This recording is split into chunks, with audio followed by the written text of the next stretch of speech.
Yo, sorry about it. My phone died. I'm on my iPad now and it's on the charger, so we good. Let's keep it going. I'm sorry about that, y'all. And I got a better background up now. It's literally a picture of my couch up close, so y'all can see everything. Y'all can see everything. My bad, man. My phone died. My phone died.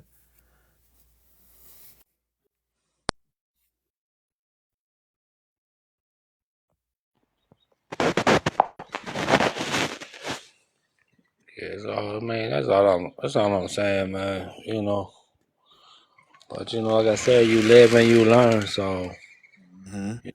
the emotions. Right, like I like to play devil's advocate though, but only like I hate to use that word, but let's call it agent's advocate. It's not. Let's not. I don't even know what to call it. You know what I mean? But you feel what I'm saying? But like, I mean, Who's gonna I've, get I've already who's gonna get checkmated first is what it's called. Called right, chess. That's what it's right. called. It's called chess. You better make your next move your best move. That's what it's called, chess. You can't just move pieces. You got to plan, plot, strategize. You know, measure 10 times and cut once. You know, that way you never get second guessing the paperwork that you recorded or did because you did it. You looked it. You kept on looking at it. You made everything impeccable with your word. Hold You know on, what I let me. mean? You didn't take anything personal. You didn't assume anything. And you always did your best. And once you do that, hey, that's it. That's it. That's all. I gotta mean, like, the thing is, you gotta respect the way you put it in the words, man, because you put it in the words to where it's understandable. You know what I mean? Like, I don't even like the word understandable. Look, man, I just did the real, like, that's all I know. Like, this is real shit. It's all I could give you. I can't act like this or that. I can't do none of that. You know, There's no even act. like, even like I said, through the experiences of, and like I said, it was an experience. Just like that brother, he had an experience today. Hopefully, he'll see where he erred, and he'll make corrections. Just like in a basketball game, in a football game, when you're offensive, defensive coordinator or head coach or whatever the situation, sees air upon air, he gets the whole fucking team together, and he's like, "Listen here, motherfuckers, y'all better pay attention. We've been practicing all week for this game. We need to Right. go ahead and win this game." And and it's the same thing with yourself. You got to be your coach and you got to be the player. That's what's that's what I'm talking about with the PlayStation and the controller. You Mm, see, the master and the player. The mm, master is the machine. The player is you. Do you have your mm. battery into the controller, and is the power on to the machine to make it work? Because sometimes the power's on, but you didn't turn it on. Then the battery's in there, but you didn't put it in there because you ran out. You don't have any more batteries, but it's still playing like autopilot on for you. It's controlling everything you're doing because what? Because you're not. So when people be like, "Oh, I want the 3949A and the 211 and this and that," it's like, for what? You want? Oh, I want to tell the IRS for what? Because the IRS gonna be looking crazy in the motherfucker. Like, well, why are they sending me this? They're gonna look at the records like we don't even have a contract with them. Here they go volunteering. Put this in the back somewhere. We'll get So him later. go. You know what? You know what? Go shred that. No, you know You what know what I they mean? actually doing to Go y'all? shred that. I'm gonna tell y'all what they really doing, right? They are creating boxes, Yeah. boxes of evidence. Mm-hmm. When they have enough evidence, I promise you this, it's not a lot. I've had clients this happen to. That's how I know.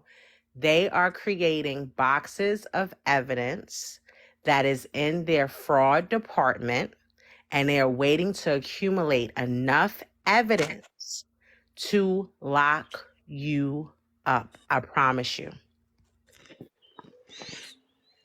I 96 promise you. months. That is why I'm telling you 108 guys. months, Mm-hmm.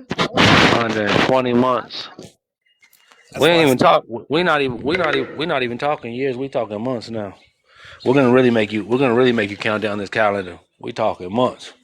When you hit 100 months, you start counting like 12, 24, 36, 48. You start counting. It's Mm-hmm. all psychological. The state has you doing years, but the feds have you doing months. mm, Mm-hmm. Why? Because the feds got a monthly installment program, and the state has a yearly installment program. Two different jurisdictions. That's the duality of that. Yep. That's And why so I don't care what nobody out there telling you for processes. They are not going to be the ones whose doors are getting knocked on. Okay. I'm going to say that again for y'all. Their doors are not going to be the ones that's getting kicked in. And the feds are funny motherfuckers because you know what they like to do? They like to come in the dead of night. They like sneak attacking you. They like catching you off guard.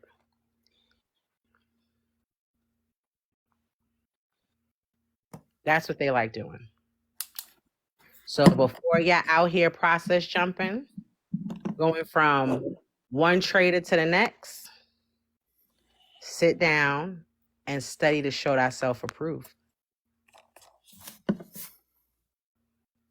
Do not go out there completing anything, excuse me, until you know why you are doing it. Because you understand the history behind it. And because you know yourself, because you know the history that's behind it is not who you are. Do not, and again, this is not to knock anybody's hustle. But I'm gonna tell you like this: I can guarantee you that when you hear that somebody's been doing this for decades or about to be decades, they done went through a whole lot of trial and error. So they done did these processes themselves. They live in it. They're living it because we didn't have all of that. We didn't have platforms.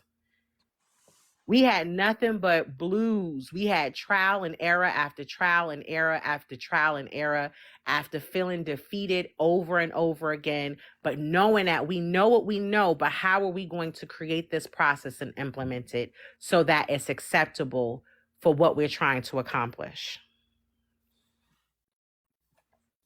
honey, can I say something? Mm-hmm. Look, um, we going into their courts trying to speak our arguments, and they're not trying to hear it. I think that's what it boils down to. Like, listen, before this is what it boiled down to. Okay, you're going into that course. But first of all, they they say, you know what? We back in '91 with Ice Cube. No Vaseline. Okay, they're taking you and making you take off all your shit, going up in there, taking your purse in there, taking wallet, whatever you got on you, hats, jackets, taking that off, all that. They're making that go through the machine. You're volunteering. When you do that, just alone, you're getting violated from the beginning. So why in the fuck would I keep going to this violation? Why? performance.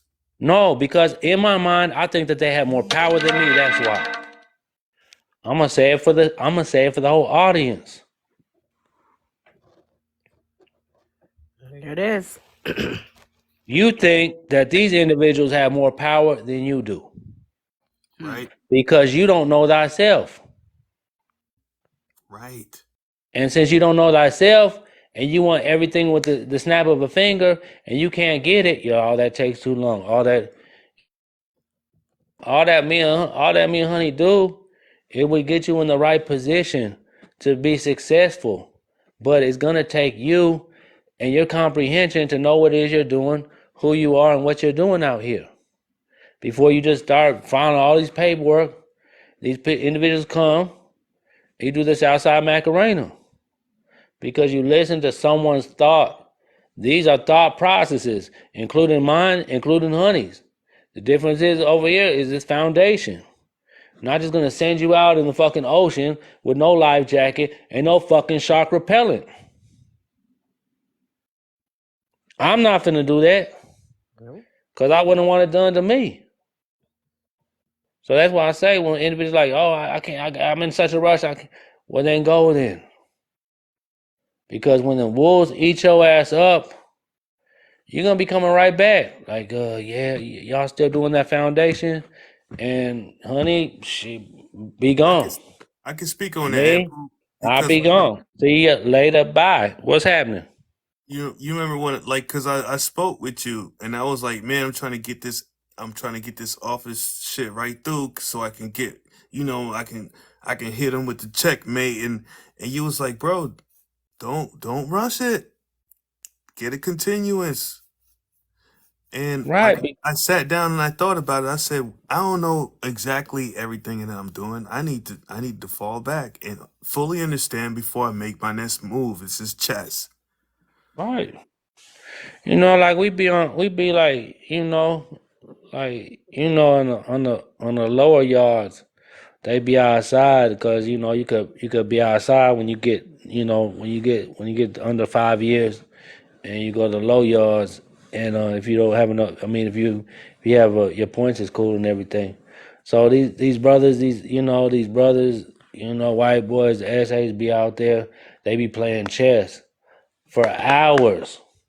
And they be thinking before they move. He might move in 2 minutes. The next guy, he might take 15 minutes. Then he come right back and he's taking 20 minutes because he's thinking 8 moves ahead to checkmate him. And that's what I'm talking about, critical thinking. See, these niggas want to hop, and get to a finish line that doesn't exist, especially when you have children, okay?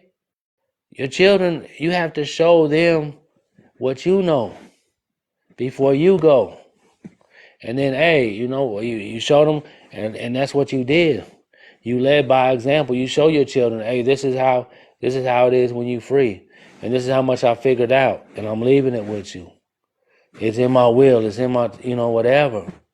However you're set up, you wanted to pour over will, and pour over everything in your will to your children. That way, it's a probate mechanism. So avoid the probate.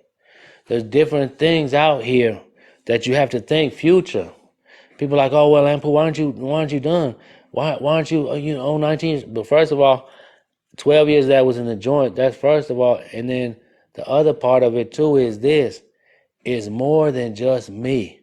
So what I'm doing is I'm getting all my descendants certificates of title, and I'm claiming those and putting them in my family dynasty trust.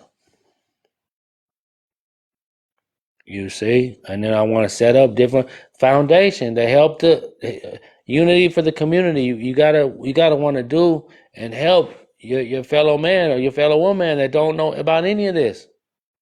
And 9 times out of 10 are not gonna. But How do you hey, face that, you Ample? said what? How do you face that? Because, like, I'm a pool player, right? So I find myself in a lot of pool halls, and I talk to a lot of people, and most people ain't trying to listen to nothing. And when, like, I was in the pool hall the other night, and there's a brother that comes in there, older brother, and he walks in, he goes, "Revolution, power to the people." And every time I see him, I'm like, love. I give him love because this guy is at least awake to the very least. That he knows that. And I'm in there like, yo, we need to do this. And I'm yelling at these people and like, man, shut. And I mean, how do you deal with that, bro? Like, even I from the deal I executive deal with mind frame. I deal with it like this. Individual asks me what I'm doing. You know what I tell them? I say I'm minding my business and staying the fuck up out of yours. That's business though, but what like it can never be personal, like on a It's man to never man ever level. personal. Not on a man to man level, bro. Like Nothing personal. mm, It's all business. You see, because it's like Scarface say, right? He said, "Who do I trust? Me." Because deep down in your heart, your soul, and your spirit, you know what is it exactly that you want to do, how you want to operate. You know what I mean? And what type of relationship you want to have. If you want to have a relationship, you see what I'm saying? What type of relationship are you trying to, have? And those are terms and conditions of your trust. Everything is a trust. Everything is business. There's no such thing as personal. Why is there no such thing as personal? Can you tell me why there's no such thing as personal? Because it's all commerce. No, it's all fucking fiction. It's Therefore, commerce, though, right? it's fiction. It's your story. It's what you say it is. Okay. Right. Right. So now you're saying, hey, I'm finna go and pimp my puppet. So now I got this corporate puppet that I need to manage, control, and take guardianship over. You Hashtag see what I'm pimp my saying? puppet. Hashtag pimp my puppet. Yeah, I mean, you all of that. I am that I am. Like, but that's like once you get to the end, you realize that you're not a name. Like that name was property in the game. That's why Yahshua he didn't have a name at the end of it. You know what I mean? He did his name decree and he changed the name, but when they asked him his name again, he didn't have one. He just said, "I am that I am." I am who I am. Yes. Yeah, Yes. so I read he's a, that he's last night, he, bro. right. So I mean, that's what it is. The whole story of Yahshua was him going to probate court. That's it. Him That's going to so. probate court. That's When the, so when deep. when no, when he went with Joseph and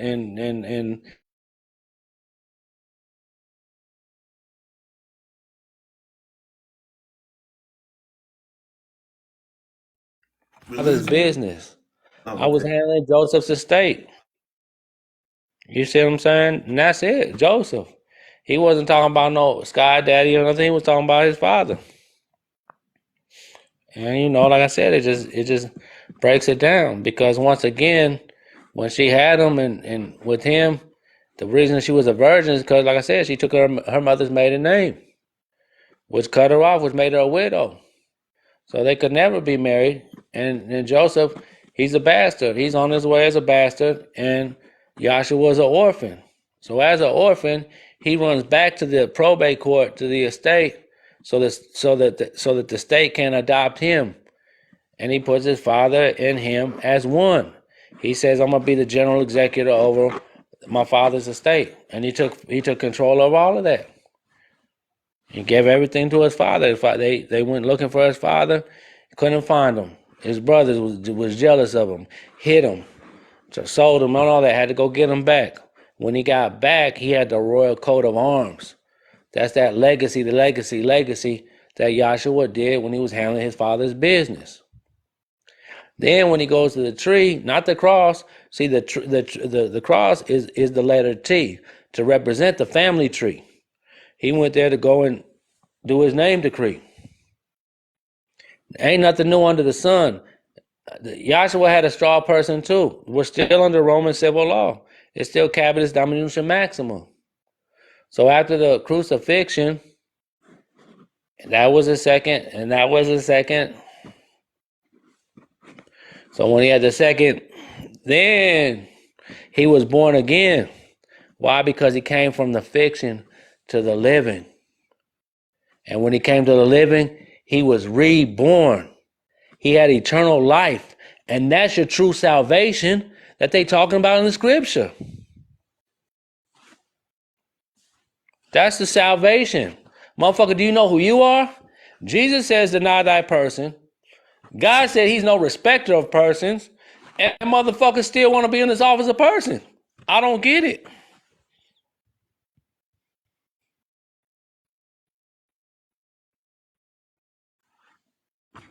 I don't get it. But that's a scripture. That's banking instructions before leaving your estate. Start reading that with the Bouvier's Law Dictionary. It'll change your life. I thought it was basic instructions, but you said No, banking. it's business and banking instructions. That's what it is. It's all trust. The Old Testament is trust law, and the New Testament is estate law.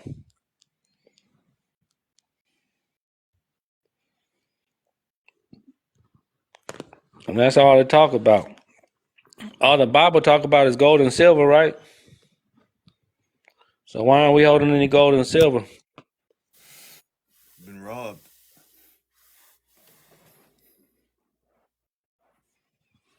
Call it robbery. Well, like I say, man, I am that. I'm because you am. I don't know what he's talking about. But yeah, like I say, man, it's he said, follow me. He didn't say I'm gonna come back and save you. That's why individuals get it messed up. Individuals have their own salvation. He said, follow me, follow what he did to get eternal life, resurrect from the and have salvation. You know? I mean that's evident. Like I say, individuals, even though they say all they want to, they still be shaking when the people get behind them, because they don't know who they are. They don't know how to handle the interview. So yeah, that's right. Legacy of the estate, legacy, legacy, legacy, legacy. And so that's just what it is. Like I said, and this is so huge because now you're considered the paterfamilias. So now that you have knowledge of it, you're supposed to go and do this and save yourself first, of course. Put your own life jacket on, and then you set up a trust for your family so that you can go ahead and take care of the family. Cause no one in the family's gonna do it but you. That's the coldest shit. That's why I'll be like, when I tell people, oh, this is a personal journey, and you gotta, yeah. Everyone want to talk about, oh, I want to help. Go help yourself first. Go do that first. I It's mean, hard. but Corey, you got to go read the Office of Persons, man. Cause I can just tell you ain't read that shit. I can tell you're not comprehending it. That's what I'm saying. You want to make them outbursts, you know, just being real. Like I said, if you ain't read the Office of Persons, shit, you better go do some reading tonight. Like I said, you can be on these all day. Show you Gotta the open a two. book. I told you, you better open a fucking book. I told you the two to go look at. Everything in commerce is fictional. Y'all I'm gonna better tell write you this something. down. Everything in commerce is fictional, and the official state created office known as person. Those two right there, like I said, that'll get your comprehension level where it needs to be. Then you won't. Then you'll stop talking about all this IRS shit and all these accounts and all these form. How do you fill out a form when you have no form? You don't even have a form. No status, standing, and position. Office of person, U.S. citizen, trustee. A ghost is translucent. It has no form. Be water, my friends. I had to make a joke. I'm just a little sour ball. But Powerball. there's no sour ball. It's I'm gonna tell you guys something. I have to say this, right? So it tickles me up inside when certain people say certain things, right? And the reason why it tickles me is because it used to sadden me, but it tickles me because most people don't know in which area they begin to expose themselves. They don't. They have no clue, right? That's why we were given two ears to listen and one mouth to speak. Because if we stay quiet and we let someone talk, excuse me, they will tell you who they are and who they not. They will do that real fast. That's why I said, if you guys knew what you should know, you would be able to hear someone talk certain things and be like, and it's not even that you have to confront them, right? Like you pick your battles. You know what I'm saying? You don't have to confront each person that you hear speaking trash, right? But the fact is, you will have the discernment and knowledge to be able to say that person is full of crap. I'll let you know. I don't, honey. I gotta let the people know. You know, that's me though, because like I said, I'm gonna make these motherfuckers honest. You see what I'm saying? Well, see, but no, that's your I don't go position, for all that fuckery shit. You know. right? But see, you paid that. That's your position. You know what I'm saying? Like, we all have our positions, so there's nothing wrong with you doing that. I crack up when you do it. I go on mute, or I be in the comments just cracking up, and like I said, I can always tell. Like, if you guys just sit back and seriously just listen. Right. Well, no, Corey, this isn't to you. This is a general statement, right? And yes, you can ask questions, but make sure you define them as questions, right? Be thorough. That's something that's going to be important in anything that you're doing. Be thorough. Define them as questions and don't categorize them as statements, right? Make that very, very distinctive movement along your process, okay? But I'm telling you guys, if you start to study where we are bringing you to study, I promise you, when you hear people start talking, you're going to be able to call them on their BS. That's what you're going to be able to call them on. There's some people that didn't even realize that. I know Ampu did, right? Because I know what I know, right? But today, Ampu, did you call somebody out on live and they didn't even realize you called them out? I call people out all the time. I check them. That's it. Gotta check them. But like I say, man, I don't have they got me on this post. If y'all see it, it's an advertisement for my class. But that's something that gentleman did. You see what I'm saying? I have no part with the other shit that's on the flyer. So I'm just gonna leave it at that. This is you talk about me. That's my part right there, the flyer. I didn't tell him to do it. He did it on his own accord. It's out there. And so, but I'm not with, it's not like a duet like they say it is. You see what I'm saying? Use So I me just as. want to make that real clear. Cause nigga, I don't scam nobody. You see what I'm saying? Mm-hmm. So my mama always taught me that you know about the fucking company that you keep. So if you hang out with gang members, you're a gang member. If you with pimps, you a pimp. If you're a Mm-hmm. drug dealer, you're a drug dealer. You hanging out with them. You're known by you're guilty by the association. You're guilty by association. Mm-hmm. Birds of a And that's why, feather.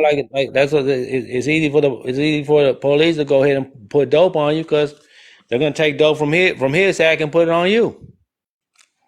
Guilty by association, prime example.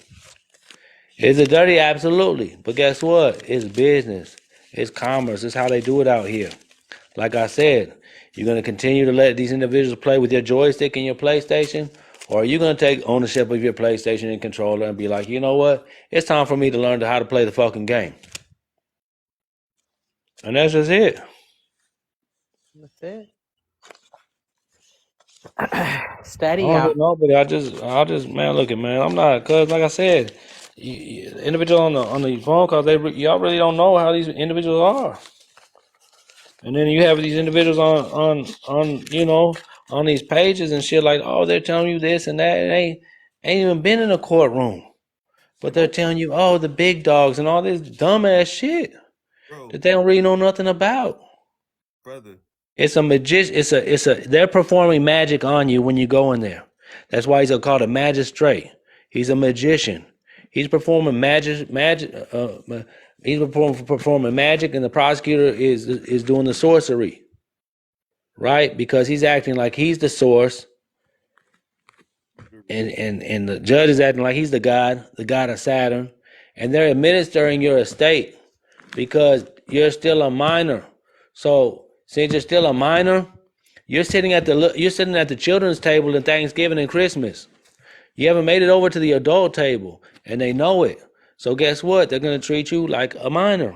Why? Because you're still asking these individuals, can you do this and can you do that? Sounding like a minor. Sound like property to me. And that's what it is. What Yes, about the four agreements? Be impeccable with your word. Don't take anything personally. Never assume anything and always do your best. And without making assumptions, your word becomes impeccable. Was that good enough? Speak from knowing. Mungo, Man, you said how? How to what? What is the question? How to what? You guys got to learn to be thorough. You guys got to be thorough.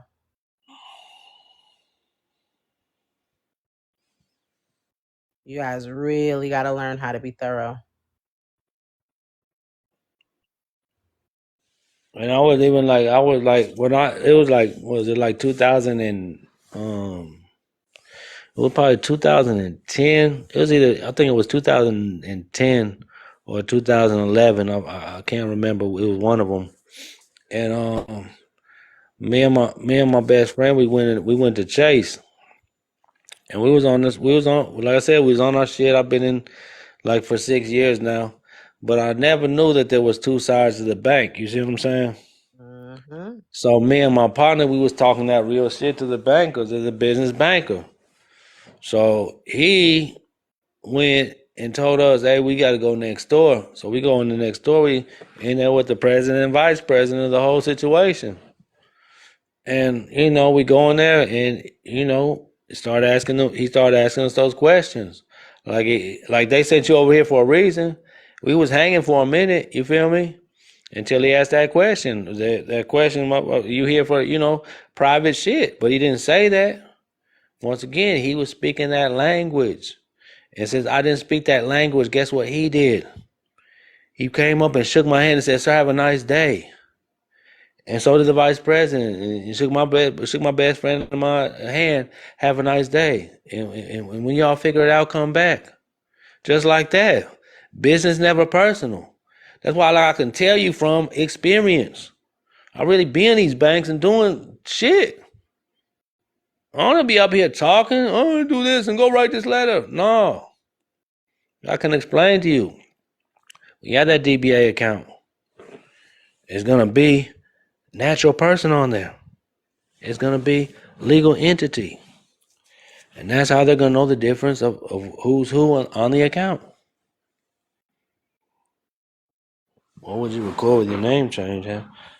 I mean, I put everything together. I gave him a handwritten acceptance letter, accepting myself to the executive office. I did an ecclesiastical deed poll with that, a name decree order, and authenticated BC. I put them all together here and told them I'm the true beneficial owner. And here goes the notice. That's what I did. But like I said, it was a creative ingenuity in my mind of this is how I want to set it up. I know how important these documents are, so I'll put them together and I'll file them like this. That's exactly what I did. So, like I said, once again, knowing what I'm doing and why I'm doing it, you know, and and that's the whole thing. Because they're gonna ask you when you get that name, the name change. Why are you getting the name change? Gotta let them know because that's how they're gonna determine off of your answer. You know, sometimes they'll make you do it over. Like I said, I had to go through 3 times. On the third time, it was because, like I said, they went to boxing. They didn't want to get. When I put down what I wanted, they all, your certificate of live birth is already in the upper and lower case. That was their excuse. So I hit them with the legal name because it's a legal name, whether it's upper and lower case or it's in all caps. It's still a legal name. So that's it.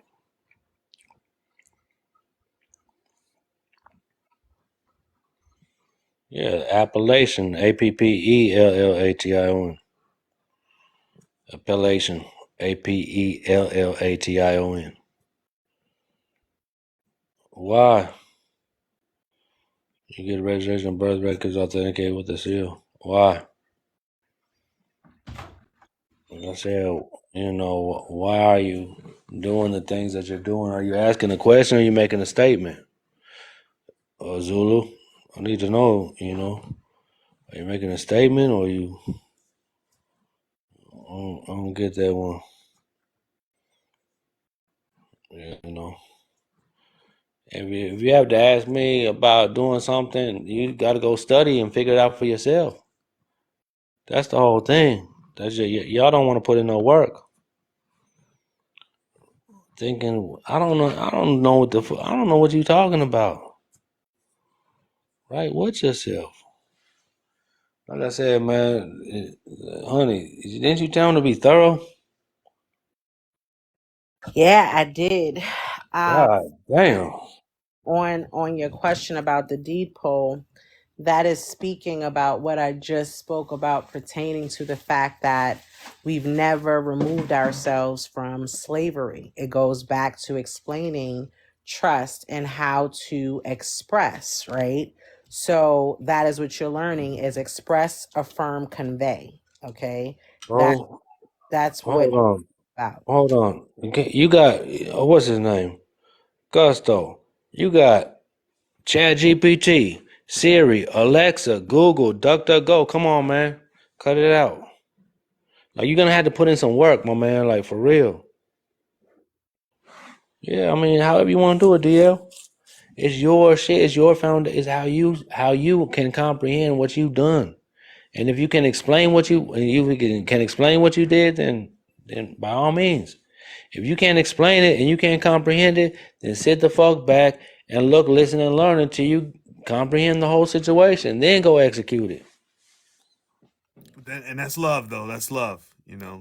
If TikTok it's love, it's all love. Mm. Like in terms of the authentication, you got to know. You got to know the history, right? You have to understand these different things. You The have best the best outcome is going to be yourself, knowing who you are. That's going to be the best outcome. There's no process. All I'm doing is providing foundation.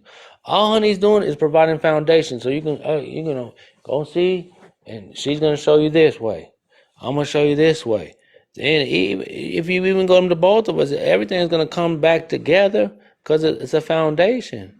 And then you can go out and do these illustrious things that you have planned with the IRS and all that. But if you're not even in the right office, and then you're not even contracted with the IRS, you're trying to do all this IRS paperwork. They looking at you as surety, as a volunteer, and they're gonna treat you as such. look that up. What's surety? How long did it take? I'm on 19 years. I'm learning every day. Yep. I don't You stop. I don't stop reading like, oh, I know every. No, I don't do that. I stay learning because there's so many different levels of how you want your echelon set up. This is estate planning. That's why I say ain't no process. It's estate planning. And everyone that tells you a process is selling something. Say that again. Anyone that's telling you a process, they're selling you something. It's a process. It's processed food. It's good for a minute and then it's going to disappear. Why? Because they're going to subject you back to being in that fucking office a person. Where guess what? They come in there with no Vaseline and they do what they want to do. They rape the vessel. You walking back into They Sodom and they have Gomorrah. they have your way. They have their way with it. Why? Because there's no control over the person. You ain't got the person protect you. You out here, you ain't got no power. Ain't no DBA, no fee schedule that you mean business. See, these motherfuckers back down when you have fee schedules. Know that when you got them done everything lined up, Mm-hmm. when you got it lined up, yeah, they stay far away from you. You know, But this is one of them, this is what I'm saying. You have no square with no foundation. What do you think the square is? Come on, y'all. I mean, you can do whatever you want to, DL. That's what I'm saying. Like, don't come asking no one for permission to do anything. Know it for yourself. Do what makes sense to you, based on your comprehension. Like I said, just don't go out here and be, I thought this and that. Don't think. No, that's my Mm-hmm. number one thing in my class. Know what you're doing before you're doing it. Everybody wants to jump out and I want to get my office set up. Do you? Better learn the functions of it. You better know what hat you're wearing at every single specific time, based on status, standing, and position. So I'm gonna And tell you, you said I have a problem needing validation because you're afraid. I'm gonna tell you right now, you can't be in a scary place with this walk. oh no, oh You no, whatever fear you no, have, no, because no. fear only exists to the because of the facts of the unknown. You had that's what faith is. That's trust, right? You gotta believe that you are going to free yourself. If you sit back and you have fear in this walk, you will not succeed. That's one of the main factors of understanding this walk. That's why I'm real particular to who I got around me, Right. because that's all it takes is for somebody's scary self to be scared of standing in their power, and they will crumble your whole or attempt to crumble. Let me say it correctly. Your whole operation. It's no disrespect to you. I'm just enlightening you that you absolutely cannot be in this walk. You listen, I'm gonna tell you right now. It's gonna you think because when you will get in this walk, you're gonna experience more spiritual warfare than you've ever experienced. Trust me. Okay. But you have to know who you are and know that you're covered. You see what I'm saying? Know that they can't penetrate your energetic field. I'm telling you right now, you cannot be scary in this walk. You have to stand up for you. You have to stand up for you. If you're scary in this walk, you will not survive. You will not survive. Well, can I Doesn't provide, matter. honey? Can I provide this segue then? Sure. Because on my platform here on TikTok, like there's people reaching out to me with loved ones in the jail system, right? Dudes that's been in jail on on on bogus charges or trumped up charges or whatever, right? They got lawyers. The lawyers, there's stories of the lawyers that did nothing for them. Luke 11, verse 48 through 53. I'm gonna tell you what you need to do. You need to point those people to Ampu, right? And say, for your loved one, you need to get in his class so that you can direct your loved one appropriately on how to better their situation. Because what better than someone who did it for themselves in the same type of situation? Exactly. I can't get no more realer than that, because he's going to provide them the necessities that are prominent to them moving their position. Exactly. You This is can't what I you can't call yourself a king and you operating like a pawn. and I'm trying to explain this like in my very, I wouldn't say rudimentary but elementary level of understanding it, but I can't put it across like y'all's can, you know what I'm saying? But This is the know that this is the these people this is is this is the thing. This is the thing. Majority of these people that you're dealing with in the pool hall, majority of these people that you're dealing with, oh, I got loved ones, and you know what I mean, are the same individuals that say, hey, I gotta get home in 30 minutes. My show's coming on. you ain't Mm. So lying. they're programmed by the programmers, and since they're programmed by the programmers, they're getting, like I said, that's what's happening to them. They're programming, and they think that everyone has more power than them. That's it. That's it. It's a program. It's a psychological mind fuck.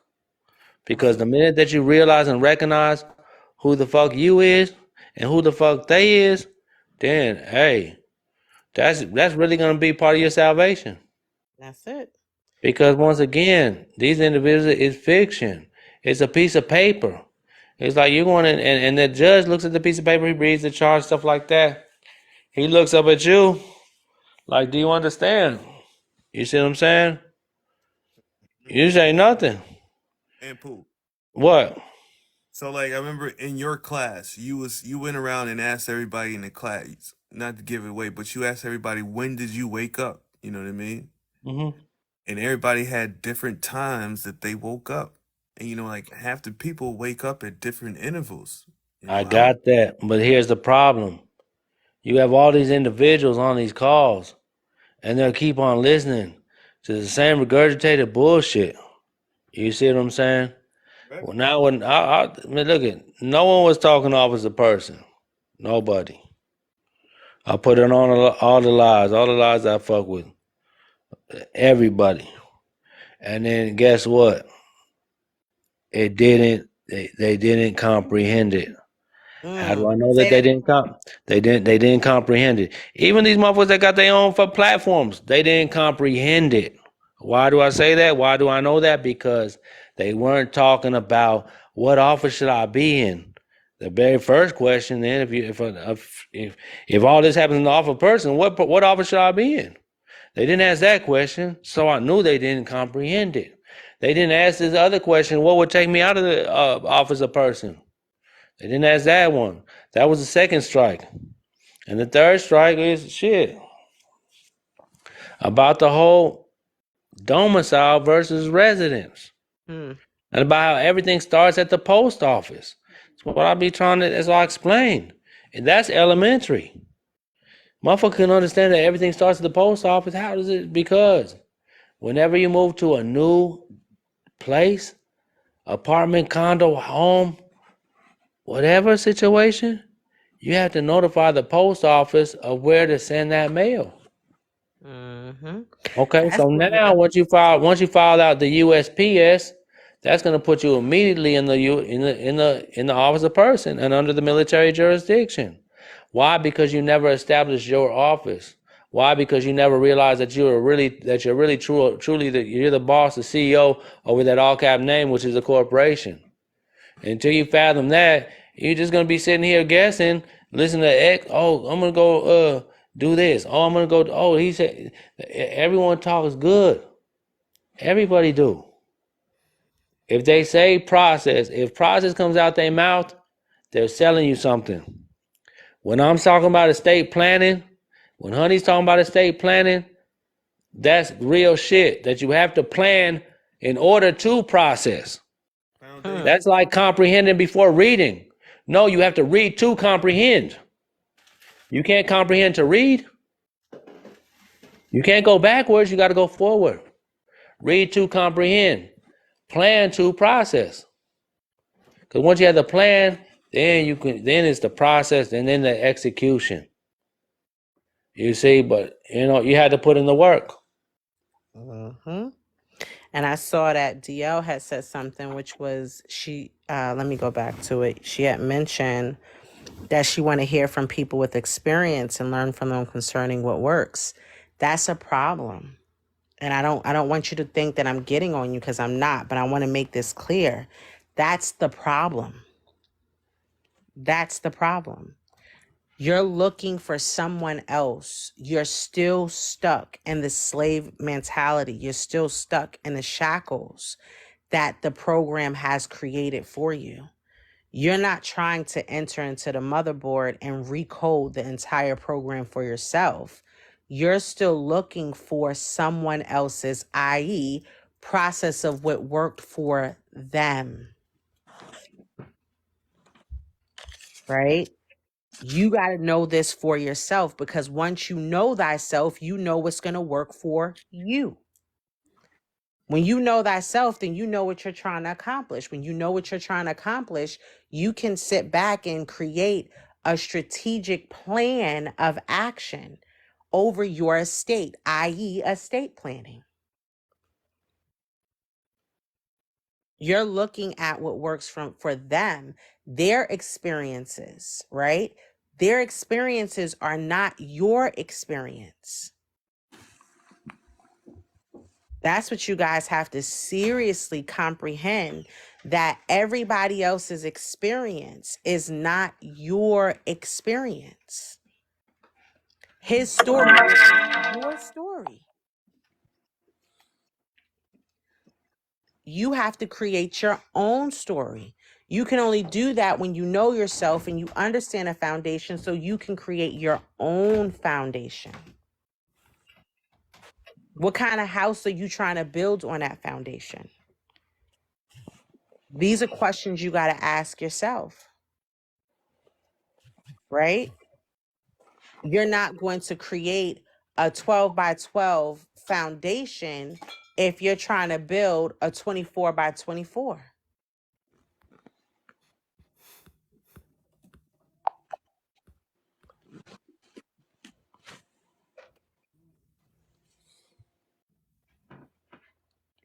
See, this is one of the things I keep telling you guys. You have Right. to remove the emotion out of what you're doing and think logically. When you're saying that I'm in an emergency situation, what you don't realize that you actually saying is I'm in a state of desperation.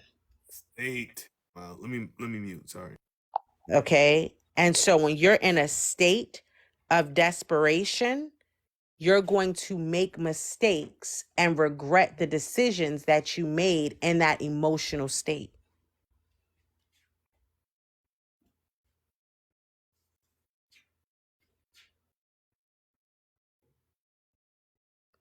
It's not even about spending years learning. The learning never stops. But if you're just seeking remedy, you don't even understand how the remedy applies to you. So how are you going to stand for yourself in any situation? Right? This is the part that people aren't understanding. Understanding or overstanding. It's inner first. You got to know that you know what you know. I can tell you a million ways to do something. But if you yourself don't understand what you're doing, you're still not going to comprehend it.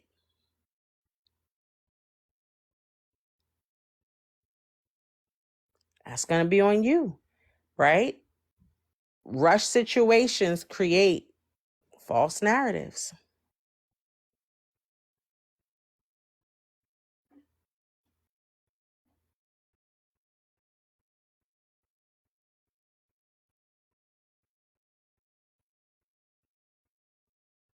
If you're in a place of being in desperation and it seems like it's an emergency to you before you take action, then maybe you got to go back to asking yourself, how did you get there? How did you personally get into that situation?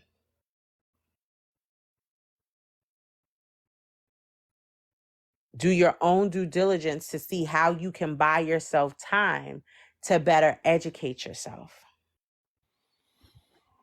What's going on, B Sharp? Right, but this is the thing, though. You got to have faith. That's Or it. you got to have faith, and that's the whole thing. You have to be thankful before whatever you're projecting. Your thoughts create your reality. So whatever you're thinking, you're creating. So if you're like, oh well, if you could have the best paperwork, you could have all this shit from the class. If your mind is saying that, oh, he has more power than me, oh, he's got these best lawyers and this and that, you defeat yourself already.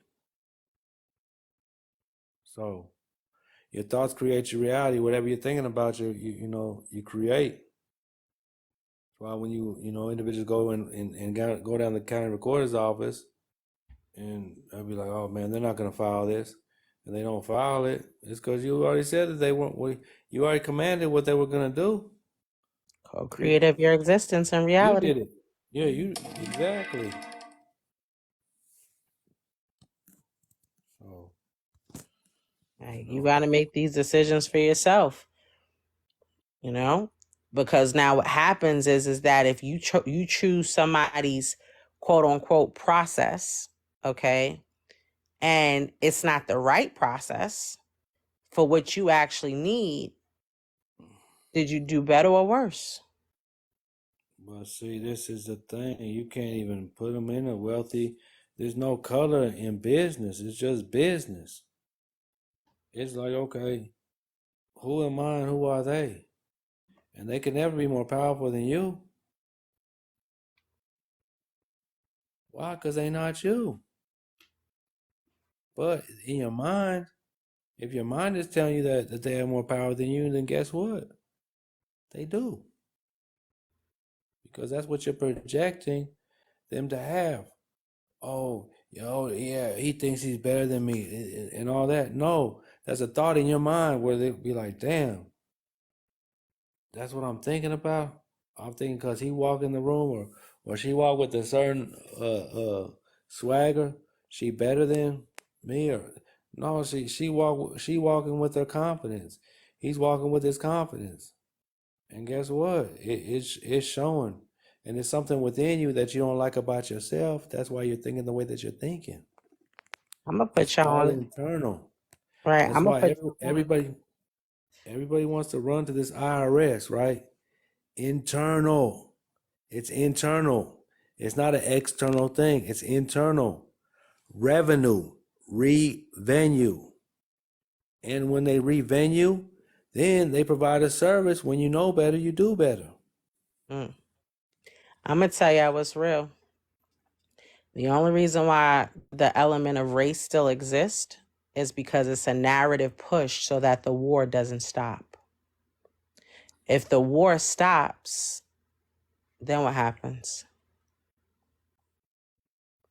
I'm going to say that again. We are at war, civil war. The narrative of race is pushed because it continues to allow us to be at war. Their whole capitalization is based off the fact that we are still in war.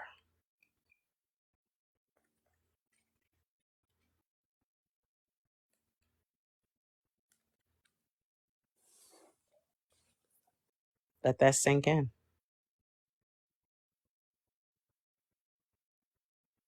And see, that's why, like I say, that's why they that's why they be killing niggas in the street for fun. George Floyd and all that. Because once again, the Civil War never ended. There you go. It's a national emergency out here as of 1933. And so once everyone's like, oh, HJR and all, they run to that. They love that. But they didn't read about the Emergency Banking Relief Act. They didn't read about the War Powers, the Trading with the Enemy Act. None of that. Because in order to master this game, you have to know his story so that you can create your own story based off of his story. That's it. Because his story is going to let you know where your story needs to be. And if you don't know his story, then guess what? You'll forever be a slave. Say that Why? again. Because if you don't know his story, you will forever be a slave. Because why? Because you don't know what's going on, what's happening, and how much power that you have based on, once again, not opening up books. People are like, oh, I'm so upset. I can't believe they just. They make us enemies to the United States through the Social Security application. The minute that the U.S. citizen is crossed off, okay, that's what they do. So when you go back and read the Train with the Enemy Act, the War Powers Act, it's going to tell you right there, line upon line, precept upon precept, what's going on. But individuals don't want to read that. Oh, that doesn't matter anymore, and that was in 33. All right now, keep on telling yourself that. Hmm. And so, you keep on telling yourself that if you want to. Yeah, it is a racket. Well, like I say, it doesn't, all that race shit, it don't matter. It's business. So if you're not conducting your business, then they're going to conduct the business for you. Sometimes they won't use any Vaseline. Sometimes they'll use Family Dollar, and sometimes they'll use Johnson and Johnson. But just know for a fact, if you don't handle your business, they're going to lube you up. There it is. You're going to be traded off. Continue to trade it off.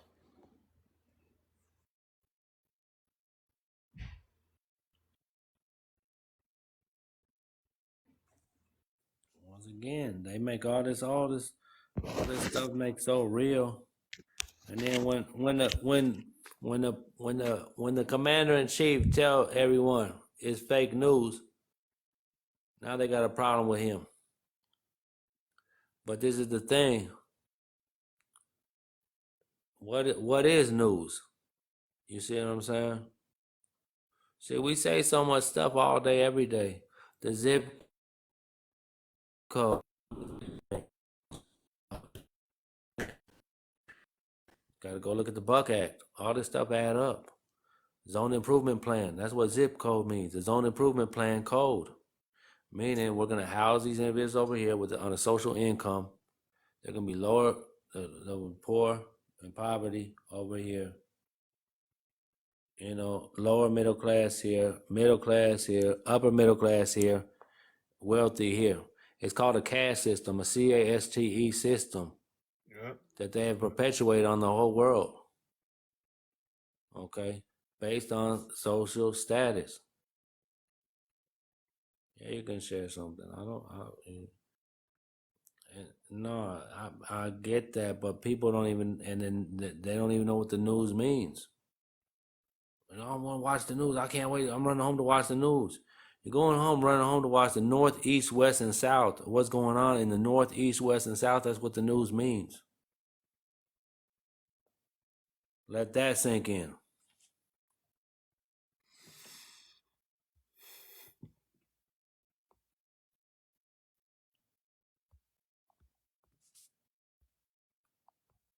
And David, I'm gonna find out how to link up with you. All the time, brother. I'm gonna try to because I had put out my thing for 6, so it's that time. So I'm gonna find out how to come link back up with you. No doubt, bro. Like I'm supposed to I was trying to get this guy on, but yeah, do your thing, bro. All day, man. I appreciate you coming on, man. You know what, Sour Ball? I'll see you in a minute. All right. Later, info. Sour Peace. ball. I appreciate you coming in on too now. It's always my pleasure. I think you had somebody that was asking to come up, be sharp. He said he wanted to share something. Let's get this guy the platform. I was trying to get this guy on. He's supposed to come on at 8. Like he's got a brother in jail. I wanted him to tell his story. Greetings. Honey, before you dip, I just wanted to tell you I appreciate what you just said a moment ago. I was running around when I first started this a couple of months ago, and Mr. Difficult, thank you for allowing me to speak. But I was running around just like everybody else a couple of months ago because I was in a state of emergency or state of desperation, like you said. And I was listening to everybody's live. I was taking notes and doing everybody's process and getting screwed. Things were getting worse for me and my family. We were all stressed because doing everything except what would work for me and my family was not working. It wasn't happening. So I did step back and I began to read a little bit, just basically working on what was going on in my home in regards to the mortgage, right? So with all of this being said, I learned, you know, issues about identity theft, extortion, uh, credit debt collectors don't have the right, and that my home was already paid in full. But I had to learn how to convey this to them. Now, I still have a lot of work to do and things of that nature. But to your point, yes, we have to learn for our own situation. And I appreciate you saying that. state of desperation, that hit because we state of Georgia, state of New Jersey. But when you rushing and not paying attention and learning, yes, you're in a state of desperation, and the universe is only going to give you what you feel you deserve, which is, I had to step back. And when I stepped back and I started to study and read and meditate and focus on what I needed to focus on, things began to manifest slowly but surely. And even though the credit bureau, not credit bureau, excuse me, even though the mortgage company threatened me a few times, some of the things that I said, they threatened me about 2 months ago. If you don't do this and you don't do that, and you don't pay this money, we're gonna foreclose on you. I immediately hit them, excuse me, immediately hit them with, yeah, that's attempted extortion. And then, of course, we have no contract. I don't know who you are. There's no agreement between us. And the more I started to read and to study and look at these laws, I haven't really dug into books yet like I should have, because there were so many things I was told to do. But as I stepped back and started looking at my own situation, not the north, south, east, west, not the news, but I was looking at what was going on in my own place, not around me, but in me. And at this point, I'm still in my house, and there's no foreclosure process going on. So I'm dealing with my stuff, and I'm going to file suit. But I definitely appreciate the few people that are sharing wisdom and knowledge. And that was, that's the three of y'all. I don't speak to y'all much. I know y'all busy, but I do appreciate the three of you. You and Pooh, Mr. Difficult, and Mr. Difficult. I haven't had a chance to meet you yet, but I appreciate you guys because you bring wisdom. Always a humble pleasure, always, guys. Like that's, the situation that people are not understanding. And I appreciate your testimony and your story, is that here's what becomes vital.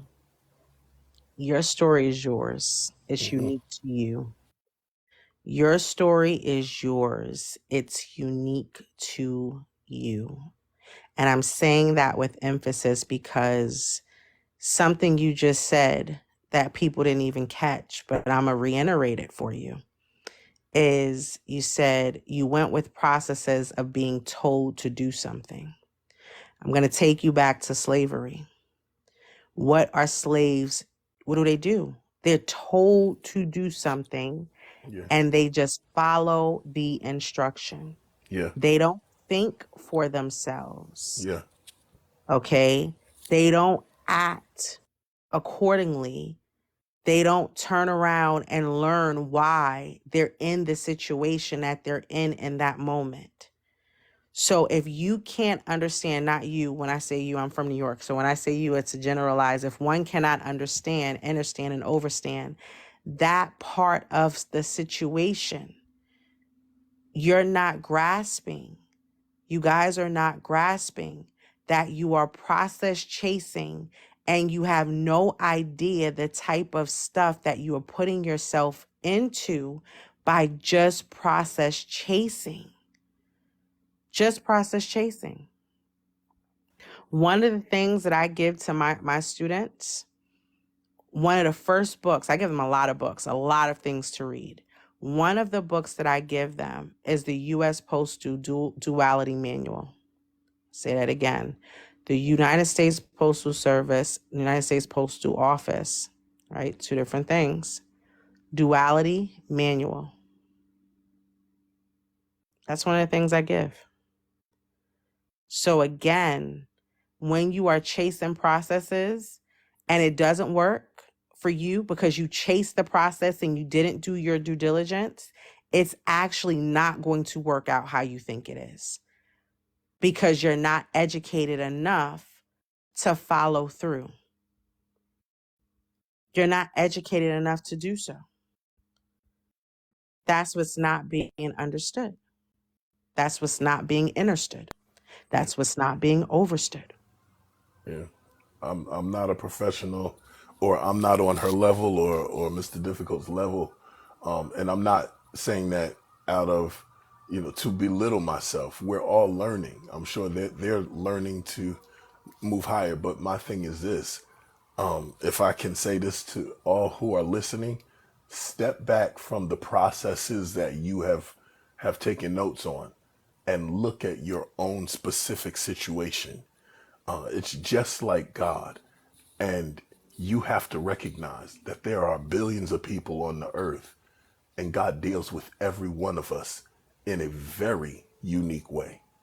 And so you, being the God of your situation, you have to look at every situation you're dealing with and know that you have to deal with it in a very specific way. Because the way I deal with my mortgage is not going to work with you and your mortgage, because you don't have the same mortgage company, and you don't have, and if you do have the same mortgage company, you don't have the same people in that company that are working on your account that are working on mine. So everybody's situation and process or whatever is going to be different. So that's why I definitely, I get it. And I say, Yep. I mimic what she's saying. Step back, learn who you are, because people will only treat you the way you allow them to. But when you fight your battle the way you should, they're going to lose. That's it. That's it. Knowledge wins the battle, but what you do with that knowledge determines whether or not you're going to win the war.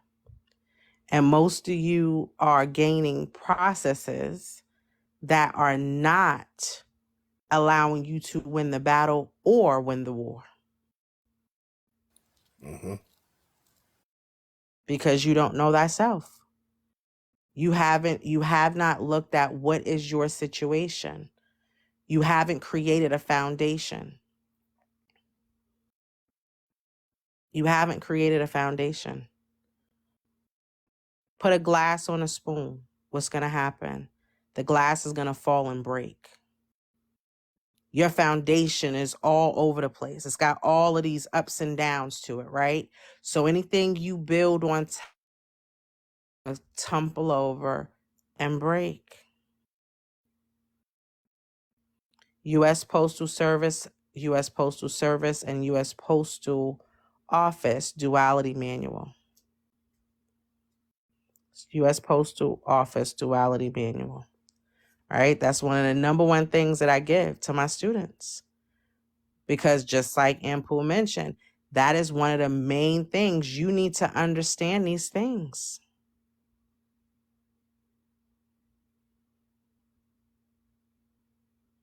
Yeah. The Hermetic principles indeed does. No, nothing. Duality is everything, right? Nothing supersedes the principle of polarity. I stand by the Hermetic principles, right? Everything, there's a cause and an effect. There's no effect without a cause. You see?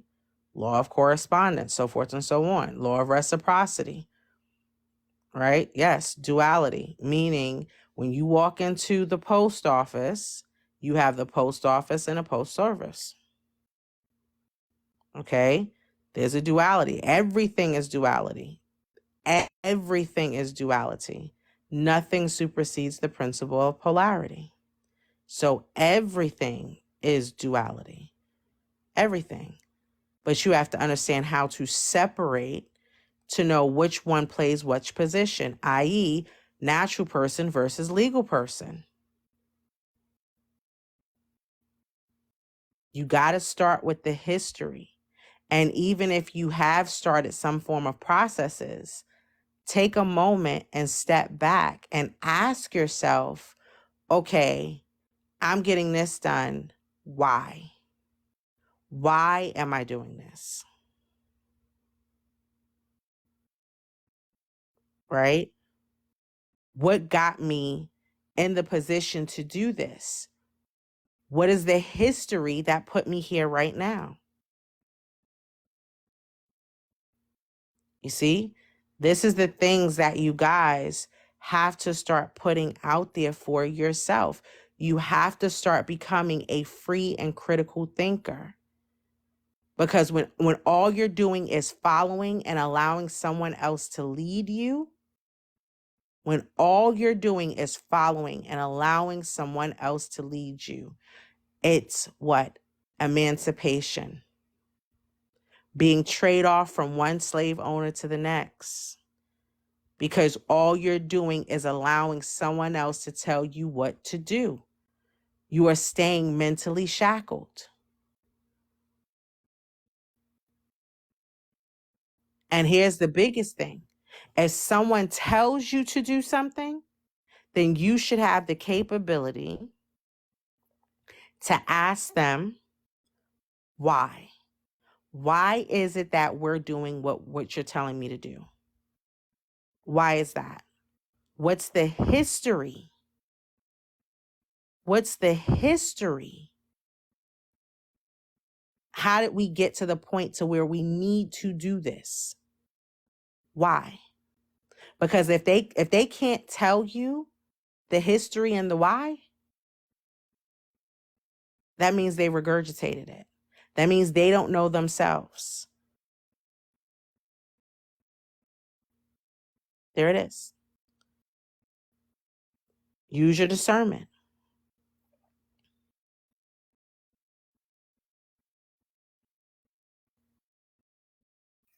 It's very simple. Yeah, And even when they tell you the history and the why, you still need to go fact check and look it up.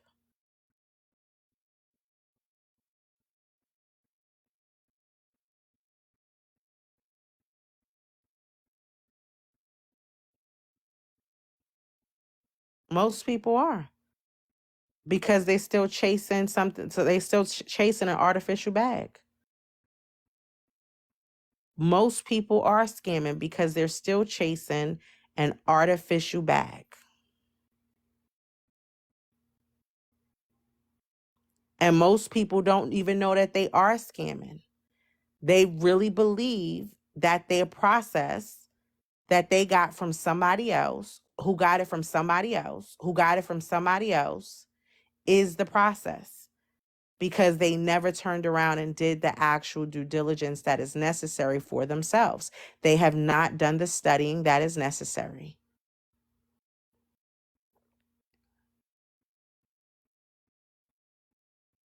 Give me the history and the why.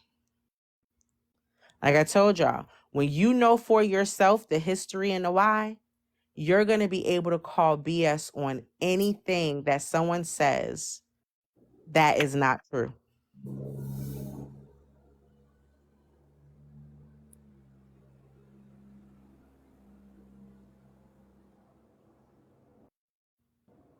I promise you that. You'll be able to sit back and be like, that's not how it works. That's not what it is. Why should you have to study to live? You don't have to do anything. You don't have to do anything. That's a choice of your own. You can live how you living. You can keep on moving with how you moving. But if you want total freedom, then I would think that it says, for lack of knowledge, my people shall perish. So studying is what would show yourself approved in a knowledge department in order to have your total freedom. But you're free to do whatever you want to do.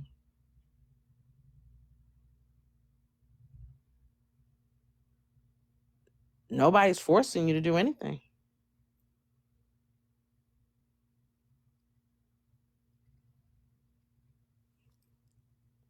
Decide what you want to do for yourself. That's up to you. to me that takes a whole level of like self self realization. You know what I mean?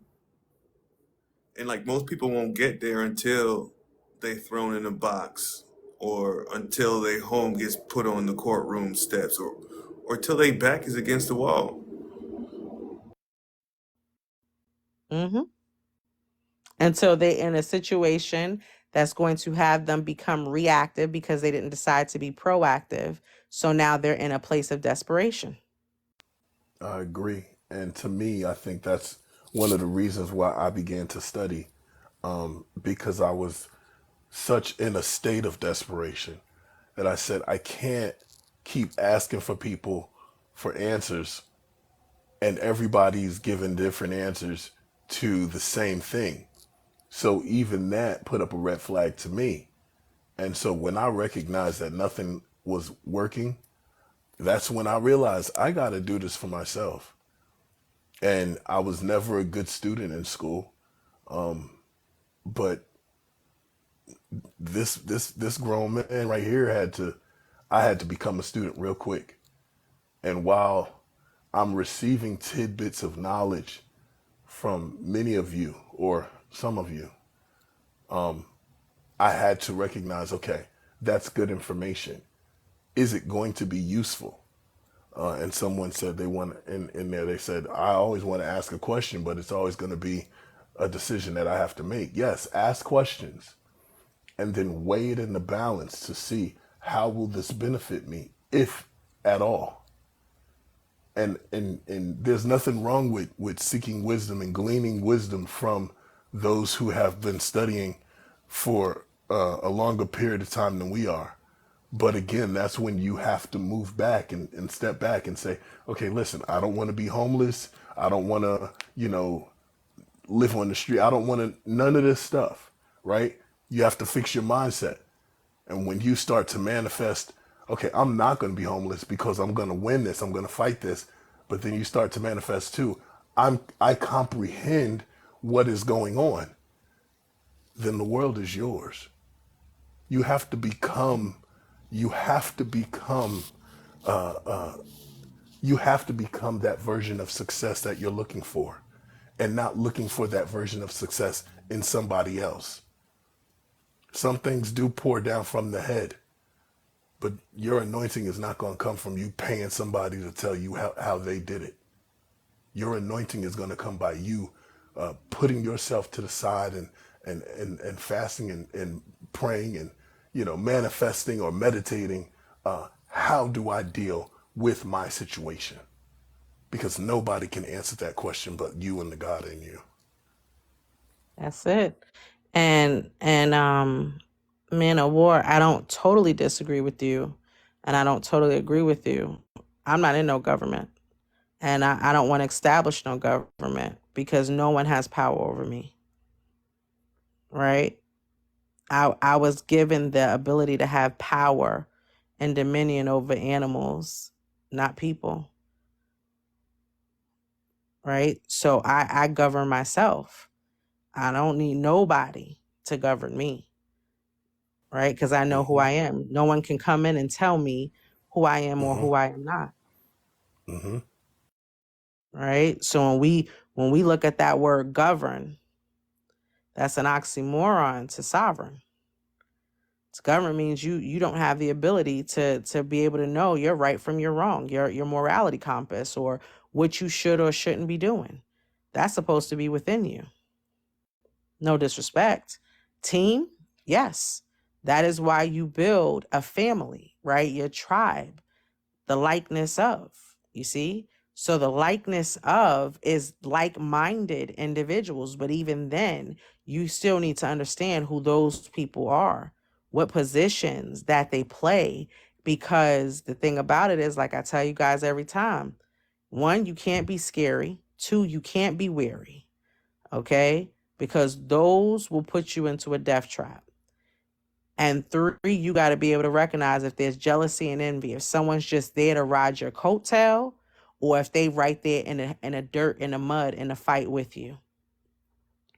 Because if they're not, I guarantee you, they will be the tool in which is used to try from the inside to sabotage your operation.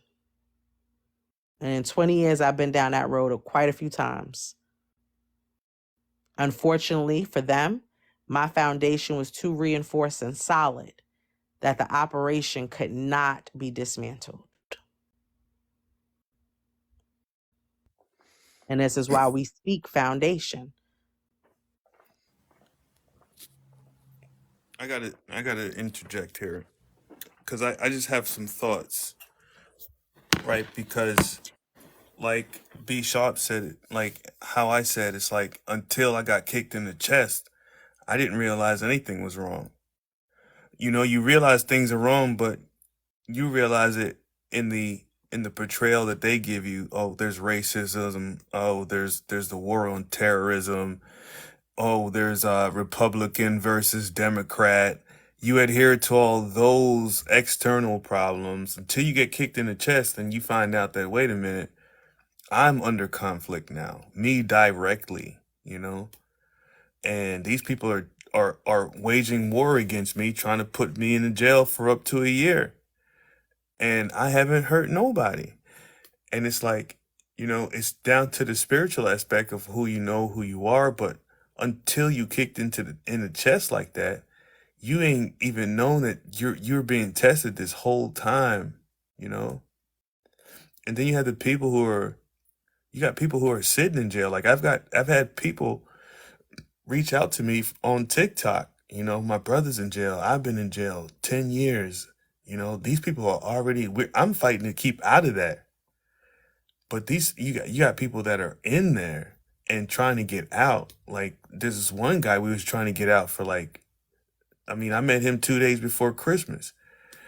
And, you know, me and a couple other guys, we was like, you know, fighting, trying everything that we've learned and vacating the judge and a motion to vacate, you know, like let's hit him with discovery, let's do this, habeas corpus. None of it worked.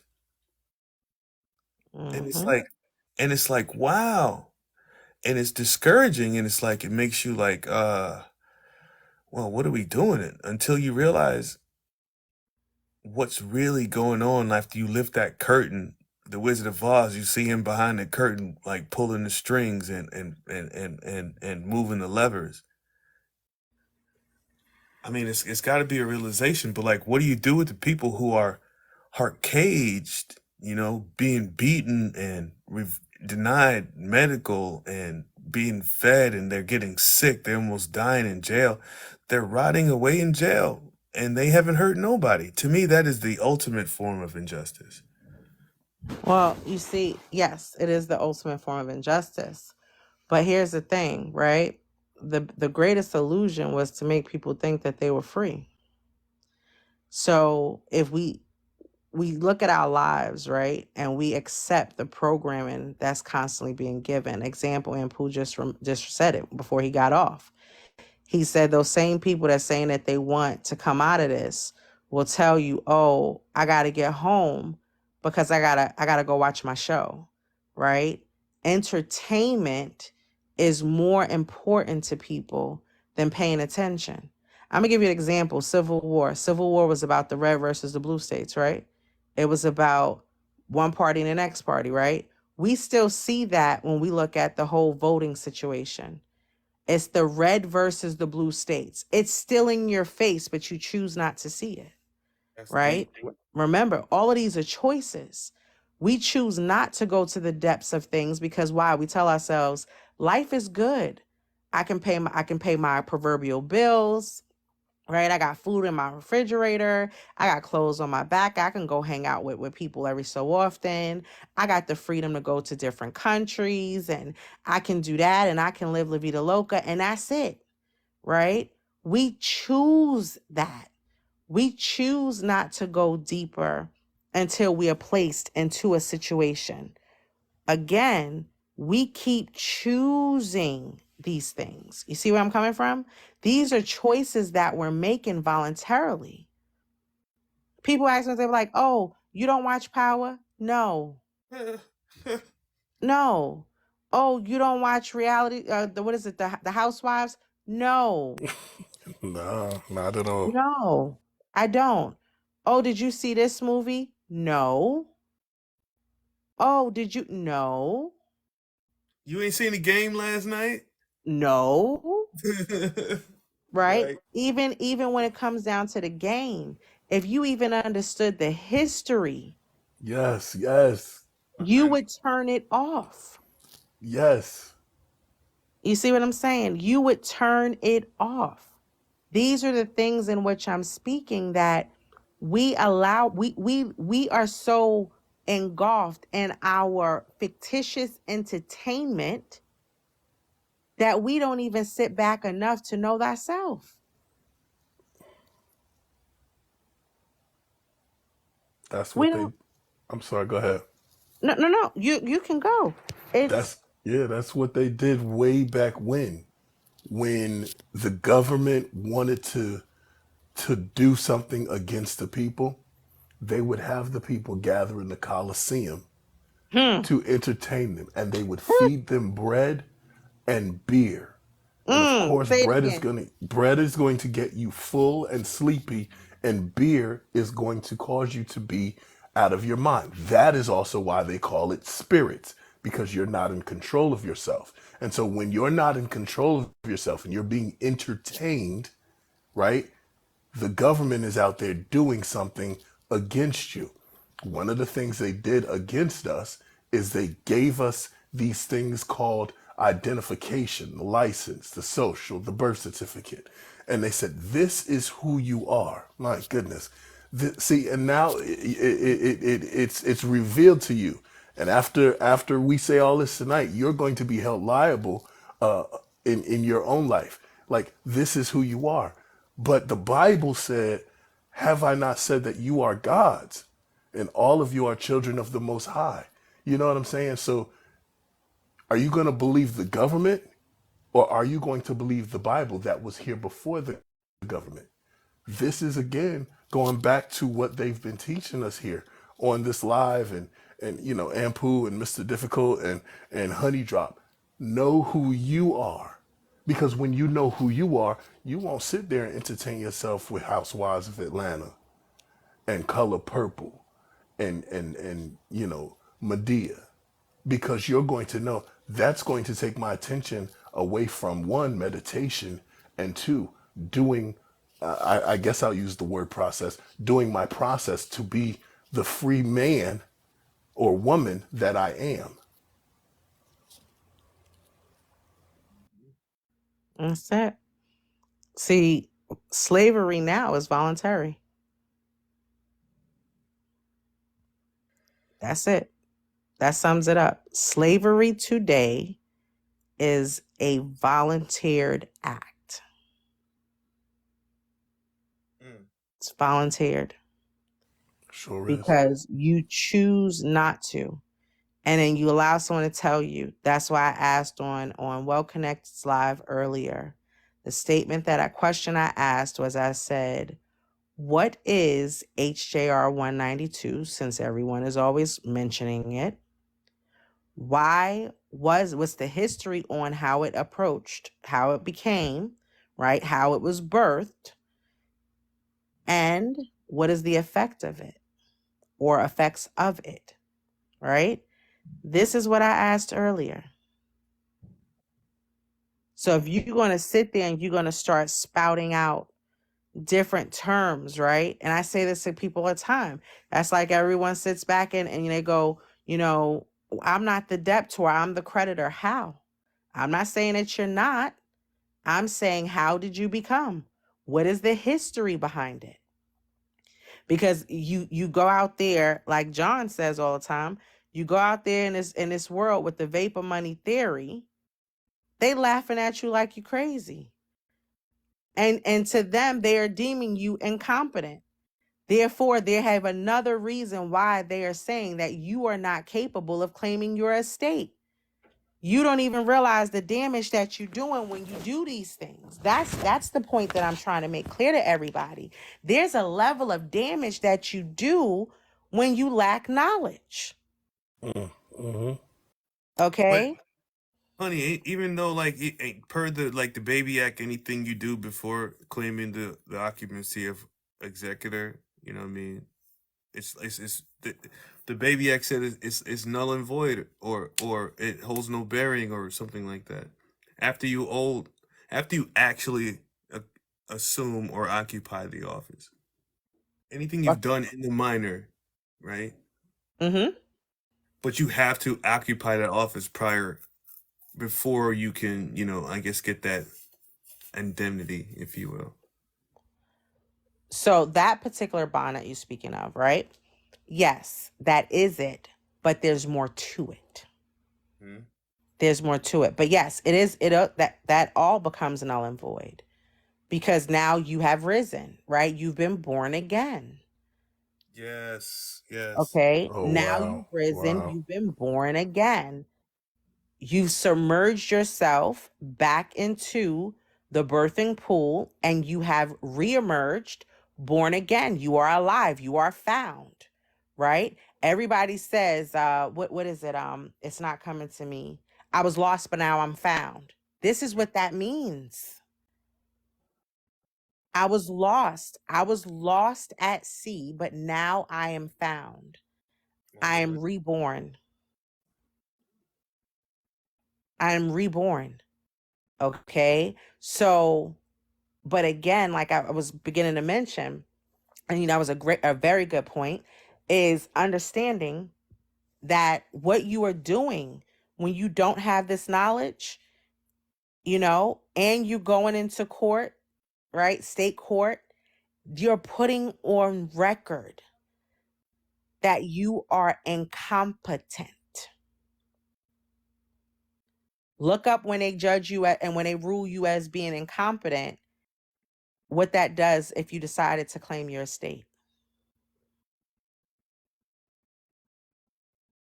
I remember seeing a video somebody had, and there was a guy and he didn't pay his rent and so forth and so on. And he's at, he and the judge is trying to, I mean, he was really trying to give him some, time to figure his stuff out. And he's like, my birth certificate pays for my rent. My birth certificate is paying for my rent. There's an account attached to my birth certificate. Can you prove it?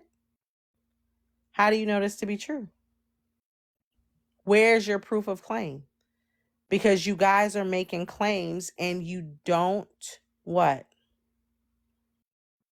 Back it up. You can't because you don't know anything. Because you don't know anything. You don't know the history to outline that in order to know what you're not, to be able to claim who you are. There has to be proof of what you are claiming. That's expression. Expression of the trust is to state your claim, back it up with proof, and then give the assignment, which is declaration of instructions, the intent. But many don't know that because they don't know trust. They don't know the difference between revocable and irrevocable, revocable being agreements and irrevocable being contracts.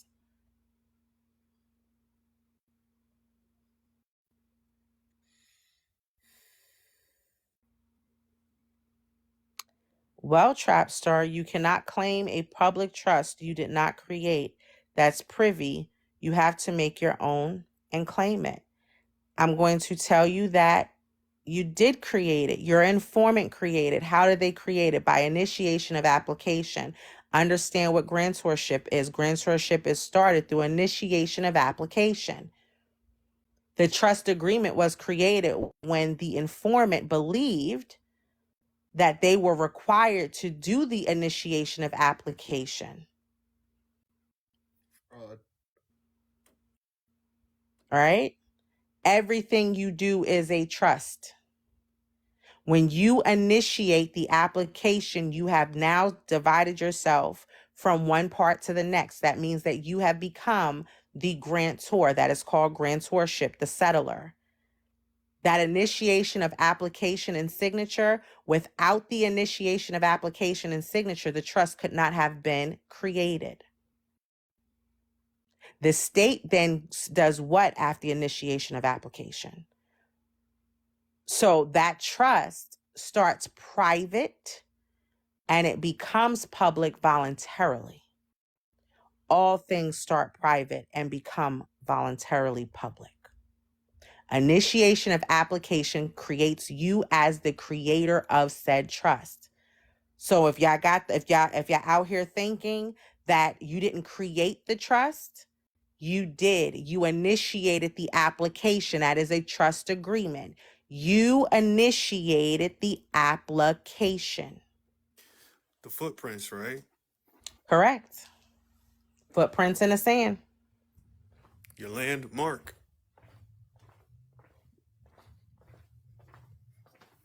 Okay.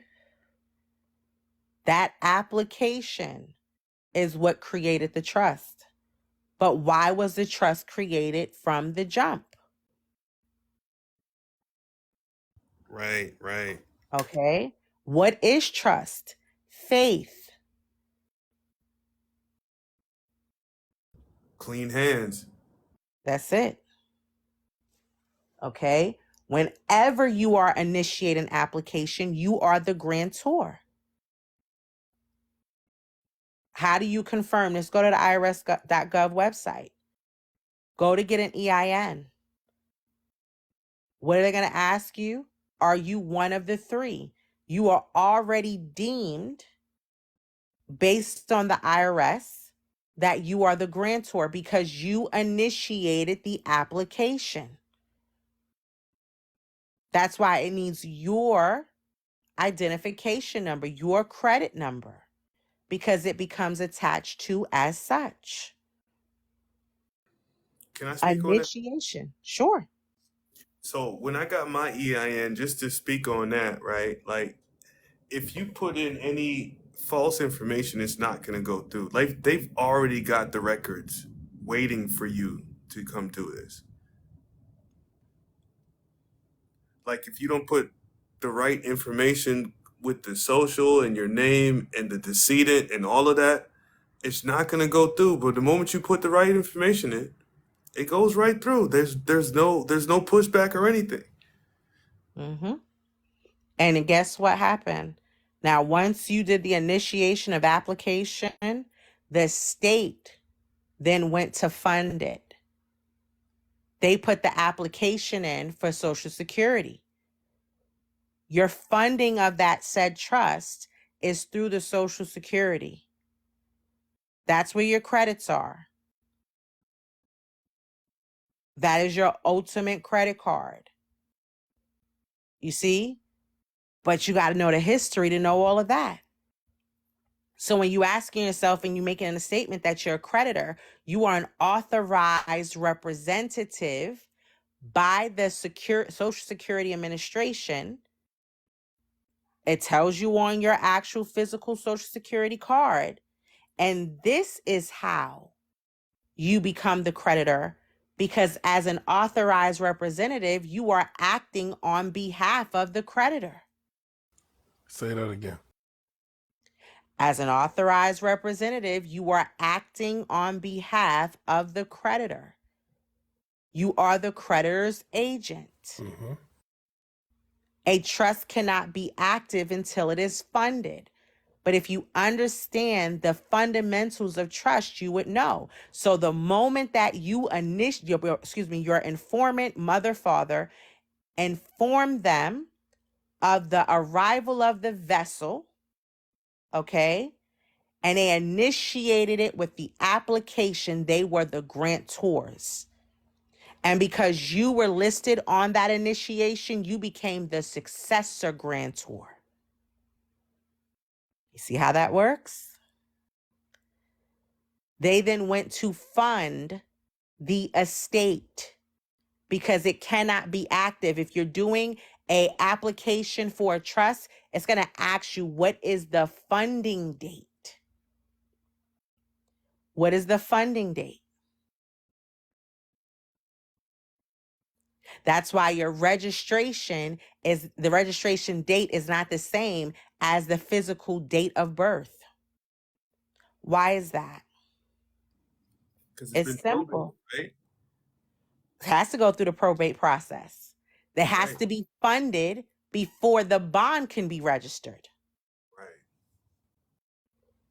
This is why we tell you, you have to understand the foundation. This is why we talk estate planning.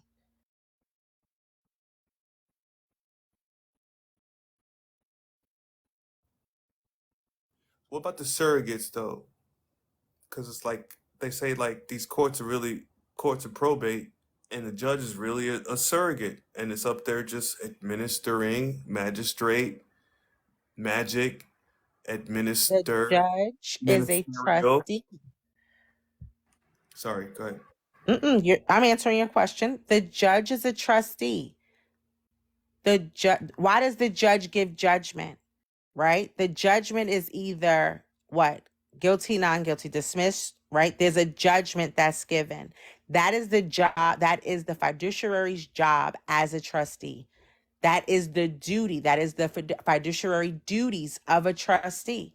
Why is there a need for a trustee? Because we are still in bankruptcy.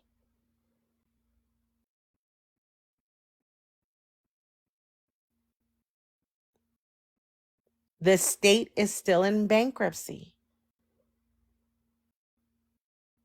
Federal is saying, I'm giving you credit for this bond. The state is still in bankruptcy. That's how judgments get done. This is a whole new set of gold right here, honey. It always is, right? Knowledge is gold right now. They took away the gold. Knowledge is gold right now. You I, guys got to get it. Learn the history. When you got that foundation of understanding the history and their foundation and you create yours, nobody can start to pitch you anything because you are standing firm. You're standing firm. this is why you got to go back to your birth state. This is where it originates, right? And then you have to inform those where you domicile. Like where was you originally bonded in your birth state, right? Well, here's the thing. You might have been bonded in your birth state, right? But here's the thing. When you registered yourself and your domicile, right? With your driver's license, you were just traded. What was the slave trade? To be traded from one place to the next. You Emancipation. thought you went there on your own free will, but they gave you a requirement to register your kids into school. Register, that means what? What is registration? Legal Abandonment. publication and registration is perfecting, right? That's perfection. Hmm. You see? You see how it all goes back to trust, right? So when you went from your state to the next state, you got sold. Human trafficking. Human trafficking. You were sold. That's Your crazy. bond went from them to where you are now, where your occupancy, Wow. because you have not claimed what is rightfully yours. I don't know why they say you got the sour balls because you put it so eloquently. It's not sour at and, Pooh, all. and Pooh calls it sour balls Not because sour. And Pooh be dropping the sour balls though. Like, look, that's why they got. That's why you call honey drop. and Pooh said, because when I give it to you, it seemed like it's sweet, but it's sour to your stomach. It make your face go, That's that right? duality though, right? It's duality, you know? But that's why I'm called I can sour. s- I can see why they call her that name because I'm literally sitting here with my face turned up like I'm eating the sour Sour ball, like that's why mm, just that's shaking my head, I feel mm. differently. Like I feel like we around the campfire with s'mores, and like she just keeps telling the story, and like don't let it go. It's like the never-ending story. I feel like Atreyu right now. Oh, that was my movie, bro. Trying to tell you, B. I got my head underneath the covers with the flashlight, and With the I just want book. to keep reading. Oh, somebody sing the song. Never ending So, story. and Oh, don't you it know seem, but don't you it know seem you was like it's watching never that on ending? Saturday. Huh? Don't it seem like it's never ending? Because you can keep going through this process, that process, this process, and it never seems to end. It's always getting continuances, you Yeah. know? Yeah. Wow. Well, Yeah. here's the thing. It doesn't ever end because ultimately what you are doing is you are creating eternal life. Mm. And that is estate planning. Creating the legacy for your estate. That is eternal life. You keep it going. So it truly is a never-ending story, right? Once you get past understanding their historical foundation, once you get there, now you understand trust. I promise you. And when I say I promise, I don't promise nothing that I can't follow through with. You will be able to call out people's BS. So therefore, you're not wasting your time and resources. I promise you that. If you contact me, how long does it take to set up an interview for the mentorship? So there is not an interview for the mentorship. I just do 50 seats. The mentorship itself tells whether or not you're serious, right? Please don't inbox me. I don't conduct business through inbox. However, if you go to my page and you go to the link, hit contact me. I operate in private. I have a public side and a private side of my business. So the private side, in order to have access, you do have to go through an NDA and legal disclaimer. It's super simple. When you send the email, when you click contact me and you send an email, you're going to get an email right back. Okay. It's going to give you instructions, give you a greeting. You click the link, you read it thoroughly, sign, submit. Right after that, you're going to get the services that's available to you. Right. Yeah. You just sign up. That's it. So it's only 50 seats for my mentorship. The membership is open to whomever. You don't need an NDA for that. That's all digital, and that's under Patreon, right? But that's it. You'll see the different options you have. It's a 6-month mentorship program. And it doesn't start until April 17th. So once it's filled with 50 seats, which we're getting closer to that number, but once it's filled with 50 seats, that's it. I only take on 50 people. That's all. I like to divide my time. So when I go into once that starts, you guys aren't going to have me on here. I'm going to tell you that right now, because that's who my focus is. Those people who wanted to invest in themselves and into furthering their education, right? So that's where I divide all my time, is amongst those 50 people. Can I ask you a question? Ask away. Because you know, like times be kind of hard. Like, so say if I get you like after the taxes come in, like April something. If it's up, it's up. If it's 50 people already in there, I'm not going to add you. But what I will do, if it's 50 people already in there, then you can prepare yourself for the next time I do membership. So after I finish the 6 months with that 50, then I have the next rollout of the 6 months for the next 50, right? Got So you would just save and prepare for it to be for that time. Now, other than that, you can still book one-on-one consultations. You can do that all day, every day, right? and you However can, many consultations you feel you need. and you can do the Patreon till the mentor shit opens up again. Correct. Yep.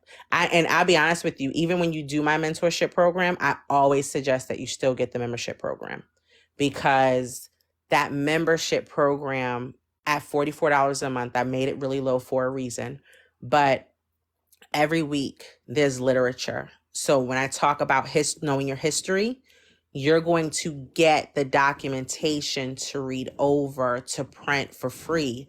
Well, you're paying for it within your membership, but you're going to have access to all of that.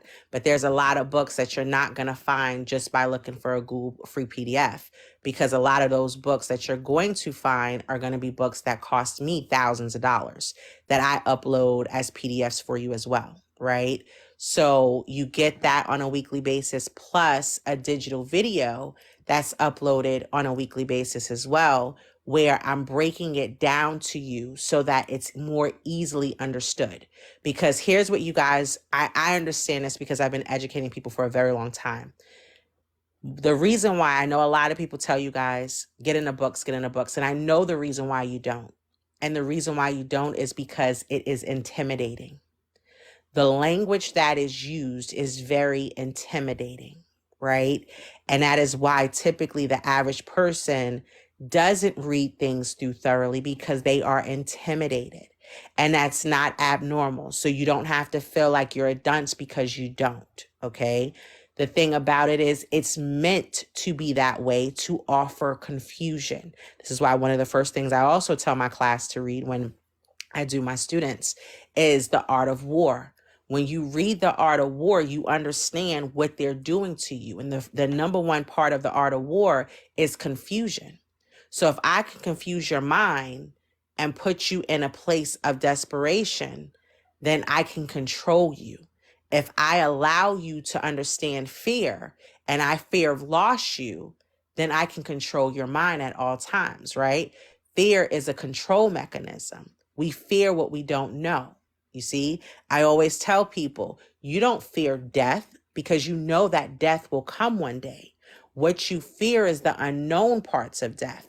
When will you die? How will you die? Will you have accomplished everything you want in your lifetime? Will it Right? hurt? Will it hurt? Right. Will it hurt? Right? You only fear the unknown. And so they leave you in a place of hidden messages of the unknown to confuse you. Okay. So here's the thing. We're still under the Roman Empire. We have not deserted from the Roman Empire. So, in understanding that the Roman Empire is still ruling, right? Catholicism, they were the language in which they spoke, right? The Vatican, the popes, the priesthood, that was Latin. So most of the things that you read pertaining to history and/or words is going to have a Latin background. This is why you want to go down to the basics when you're learning. You always want to go back to the grade school basics. What does that mean? Pull up what it is you're about to read. Have a notepad, have your pens, have your different color highlighters, right? Take and then have your a few different law dictionaries, okay? With that, each word that seems that it doesn't make sense to you, write it down, find out the definition, then ask yourself a question pertaining to that word. Always ask questions. I literally, I can't lie. I like today I got pissed off at something, right? So I'm pretty much a calm person, but there's some things that really bother me, right? And one of the things that truly bothers me is when people make a statement with insinuation. I absolutely loathe that. I despise it, right? And I experienced someone making a statement with insinuation and it flared my fire up, right? Because it's like I can respect it if you are not in the know and you ask me a question, I'll never have a problem answering it. But when you insinuate as though you know, but you're making an uninformed, uneducated guess based upon something that someone else said, Oh my now God. it infuriates me. Wait, can I say something? Sure. Is that not the same, honey? Is that not the same as you going into these state courts and they're bringing some hearsay claim against you Mm-hmm. based on fiction? Mm-hmm. Yeah, it is. It's exactly synonymous, right? It's exactly the same. And these are the things as to why it infuriates me. That's why I'll ask people, when I see people say, the money is coming from my birth certificate. Which money? Because if you're saying that your that your birth certificate is what paid for your house or your car, then you don't understand birth certificates, because the birth certificate wasn't created for your house and your car. Your social security number was. That's what funded the trust, right? So when they start to say these things, it's like I said, it infuriates me, because it's like, how so? How sway, right? How is that you're telling me without even telling me that you don't understand the history of it? You don't understand the history of it. And you said something earlier today, honey, like, cause when Nick came in there, you was like, just don't feed that. Don't give it no energy and it will go away. And like within 5 minutes, dude went away. Exactly. You have to be, see, discernment is valuable in this walk. Okay. You have to be able to identify the Roman spirits, roaming, not Roman, roaming spirits, right? That do not want you to understand your freedom. Sometimes they don't even know that that is what they're doing. They had a lot of people don't know, and it's okay, but it's up to you to be able to identify, right? Narcissistic and psychopathy behavior is an energy that needs to be fed, and it needs to be fed by attention. When it cannot get attention one place, right, it's going to go somewhere else. Oh my goodness, yo, you you talking right. Go ahead, I got something to say. Go ahead. No, go ahead, finish. This takes it back to um where it says in the Bible the enemy goes to and fro in the earth seeking whom he may devour. And Mm. that's just like these attention seeking people, these bots, these people who are looking for attention. Just like you said, when they can knock you off your square, they won. Mm-hmm. Agents. Yep. Nothing more than agents, right? And that's exactly what I said on the other live earlier, right? Is that you have agents who don't even know that they are agents. But it's not for them to Mm. know, it's for you to know. You got Mm-hmm. agents in your family. They don't even know. Of course, the naysayers, right? When you say I want to start a business and they go, I don't think you don't realize that they're being used so that you will teeter off of your beaten path that's already written for you. Mm-hmm. Okay, so this is why it's important to know thyself. When we say know thyself, what that means is when you know yourself, no one else can tell you who and what you are. Yes. Mm. Okay, so when Yes. you hear that, right, going back, right, and I always bring up the biblical only because I am not a religious person. I'm spiritual, okay? But I don't take away or throw away anything because it's all useful. So if you go back to when Moses, saw the burning bush, and he said to the burning bush, "Who are you?" And the burning bush said, "I am that I am." Mm. Meaning, you cannot give me a name because I am greater. Okay. Ooh, girl. When you Ah, know damn. who you are, no one can tell you anything different. You got to know Man. who and what you are. Okay. The burning bush told Moses, right? Take off your shoes because to step here, you are stepping on holy, sacred ground. That means that your energetic field should be holy, set apart, and sacred to you. So you need to be careful to whom you allow to come into your energetic field. That's your field. Oh my You are goodness. the M that I am. If you wake up today, like I said this, I think yesterday, if you wake up today and say you're an astronaut, who is somebody else to say that you aren't? Because it does, the formality of astronaut doesn't meet their standards. That's their standards, not yours. You can consider yourself an astronaut because you smoke weed every day, or you can consider yourself an astronaut because you are astro projecting your sleep. Mm, mm, mm, What is mm. it? What is the definition of an astronaut? Right? Supposedly ones who do what? Enter into the voids of space. Do we not? Because are we not a spirit first? So how can you tell me I'm not what I am? You see? Doctor wasn't one who dealt with medicine. Doctor was a philosopher. Practicing. So if that's what you stand and you call yourself a doctor, do you need a degree behind it? If what you produce is philosophy, do you need a degree?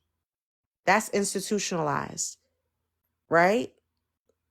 Like I Yep. tell people, I do have degrees, but those degrees don't make me or break me. I know who I am. And like you see that, like say like for people like myself, who when I was going through my court case, right? I was like, man, I don't have a lawyer. And then your friends, your family, like, man, you don't know what you're doing. You are not a lawyer, right? Like Agent. they telling you what you are. Meanwhile, they ain't read a book in their life. That's it. But that's an agent that doesn't even know they're an agent.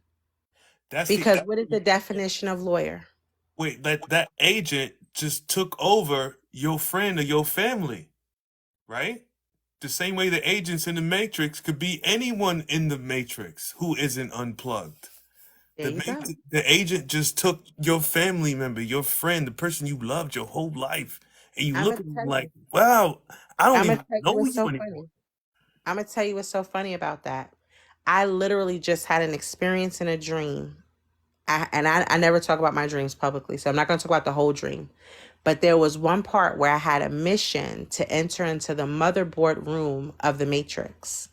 And before I could enter into the Matrix, my ex husband was saying things, and I told him, "It's not you, you're an agent." And the agent appeared and stuck me with something and jolted me out my sleep. So I tell you guys to say this, that is how they will come. That's why it says that in the last days, not the end of the world, okay? The last days as you know it. That's why I say when you enter into this walk, you're going to experience the largest spiritual warfare ever, because it tells you that in the last days, if you moving around like a dead person, it says that there will be what? Mother against daughter, father against son. You see, this is why it says that. People read it from a literal or transliteral level instead of a algoric level. Hmm. They're not seeing it with spirituality, but they're seeing it in carnality. But yet you seeing it in a carnality fashion when it says that carnality is enmity against your creator.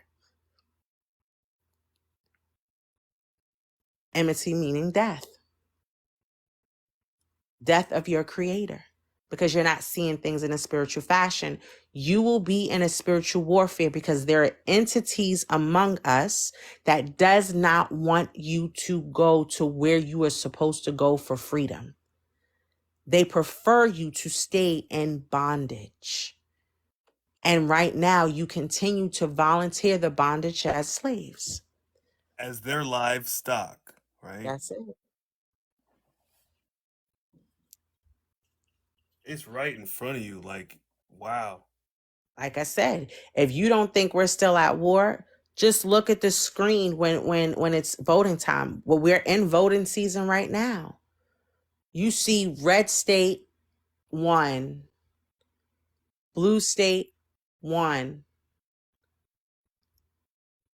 This is this state is red. This state is blue. Mm, mm,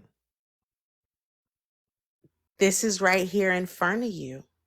mm. It's in your face. The reds and the blues was what the actual Civil War was.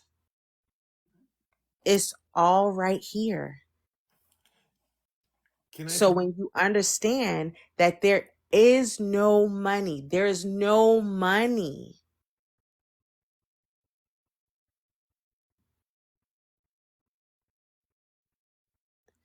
If it's not coming from the United States Postal Service office, excuse me, that is the only thing that's backed by gold. mm, There is no money. There are only credits. Credits are received through birth.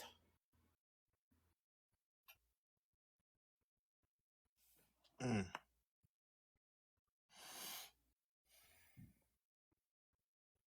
That's it.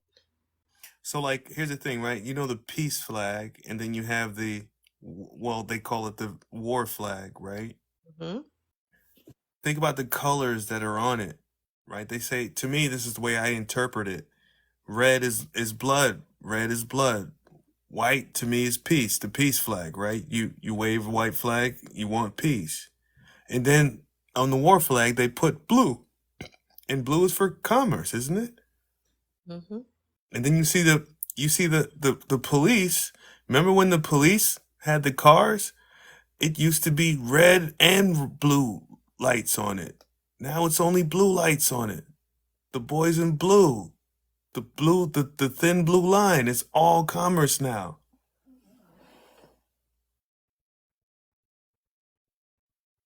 That's it.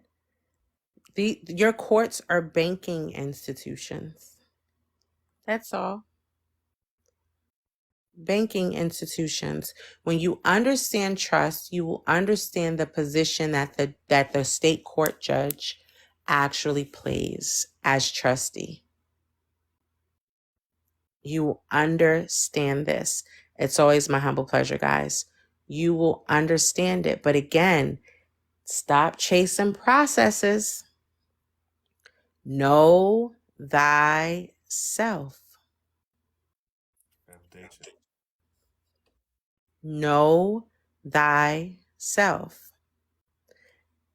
Check your, if you haven't got an email in your main, then you might want to check your spam. It's going to be from Menzel Financial. If you sent an email to info@Menzel Financial, then you will get an automatic, less than 2 minutes. You'll get an automatic responder. That automatic.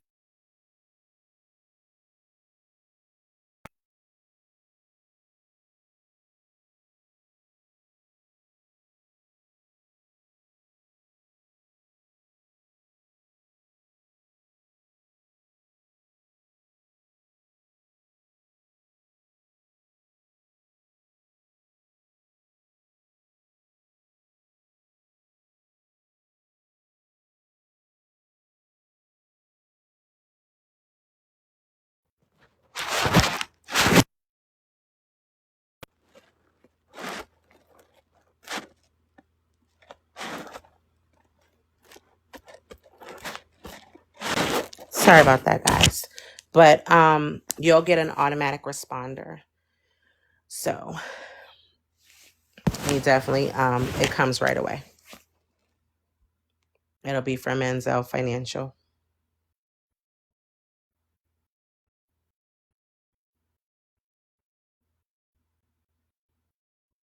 Okay.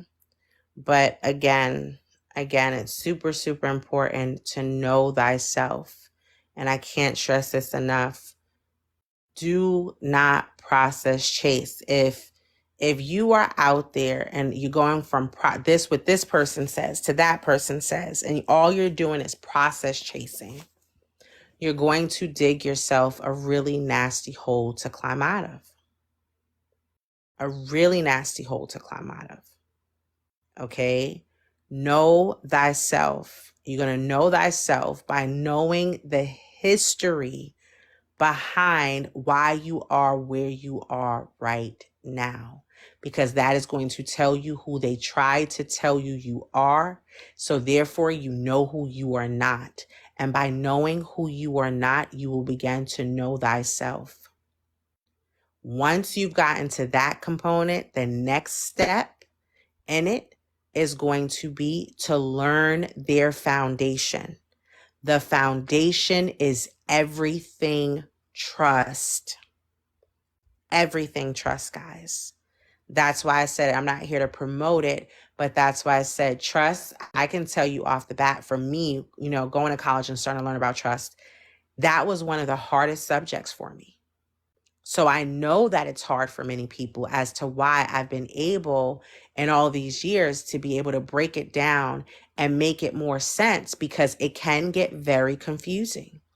And that's why I did the Penetrating the Infrastructure series on Patreon. That's my membership.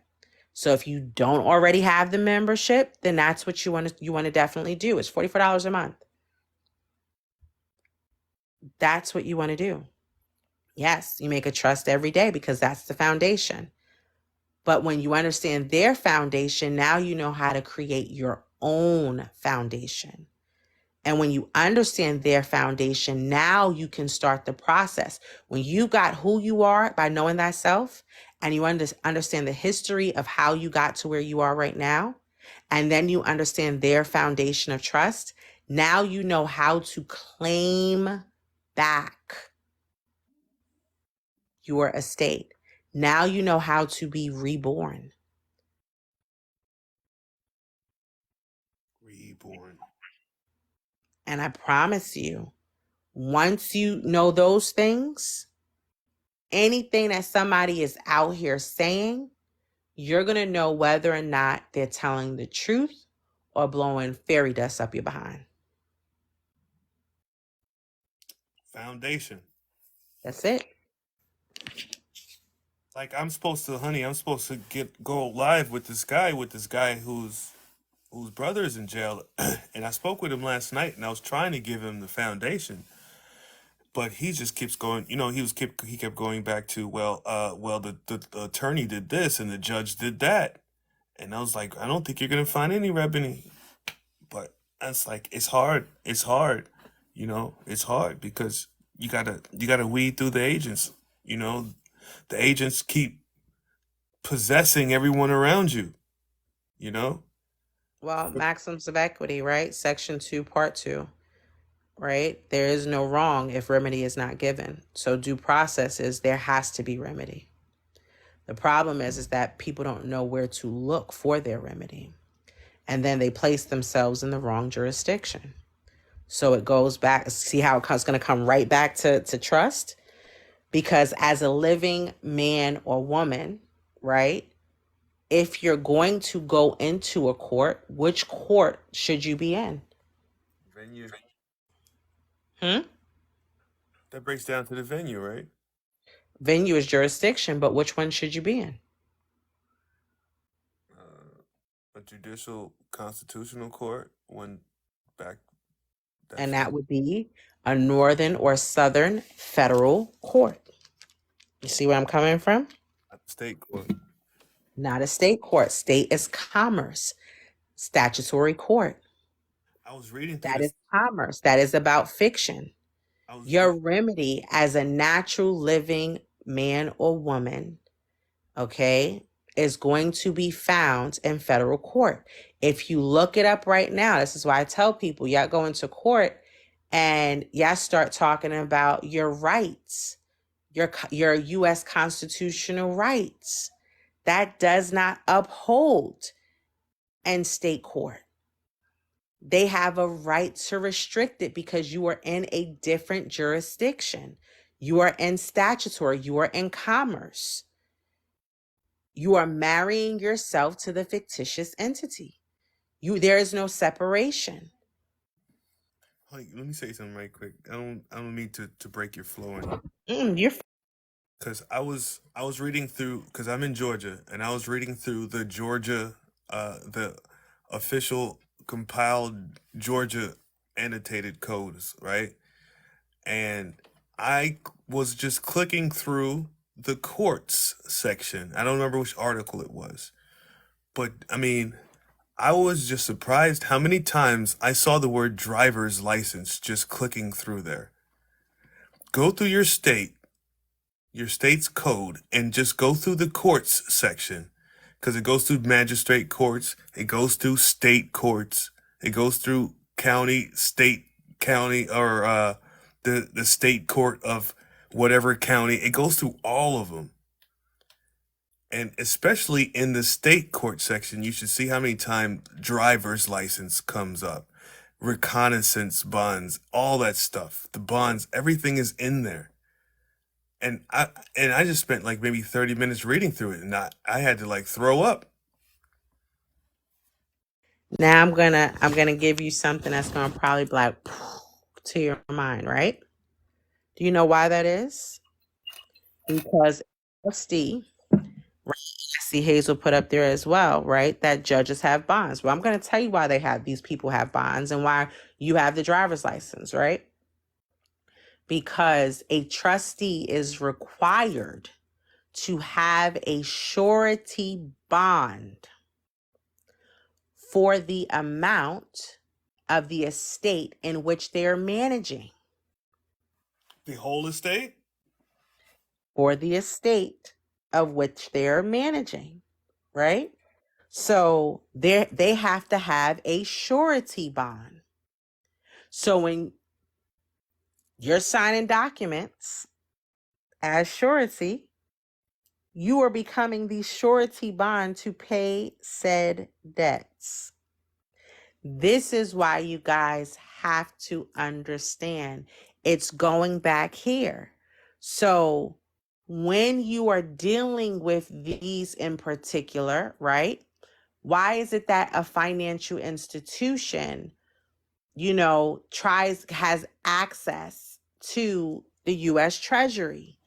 Because that is a part of what? The trust agreement and or trust contract.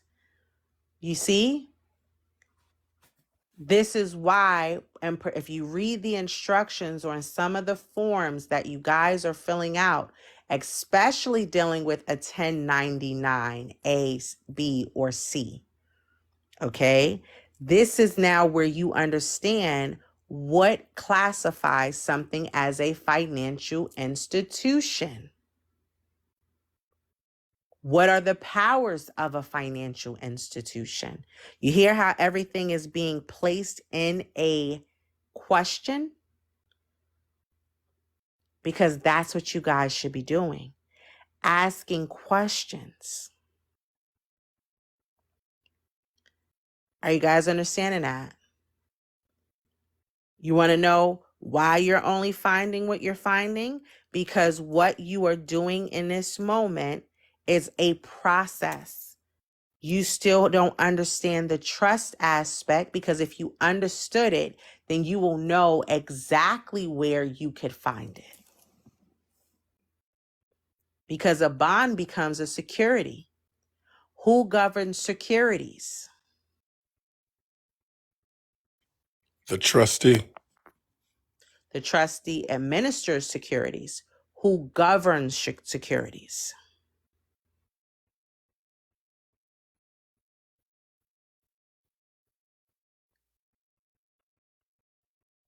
Federal Reserve, baby? I'm on. Good job. Good job. The SEC. Security Exchange Commission. Just another fiction. The SEC. Security Exchange Commission. Who governs securities? The Security Exchange Commission. So I have a Right? question. Mm-hmm. So when we go to court, are we obligated to give them our driver's license or our social? Guess what? Probably You already. volunteered that you obligated to do that. Why? I'm going to break it down to y'all like this. You want to know what makes you, have to do these things? Think about as a child, right? What did your parents say? Did you hear what I just told you to do? Because you were a minor in their household. No? Yes, maybe so.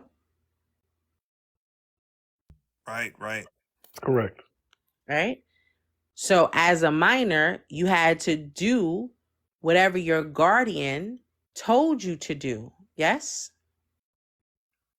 Right? Mm-hmm. That's it. So your trustee becomes what? The guardian over the estate. See how it goes back to trust? So so this is just for me. When I file my claim in federal court for this mortgage situation, the judge is going to become my trustee.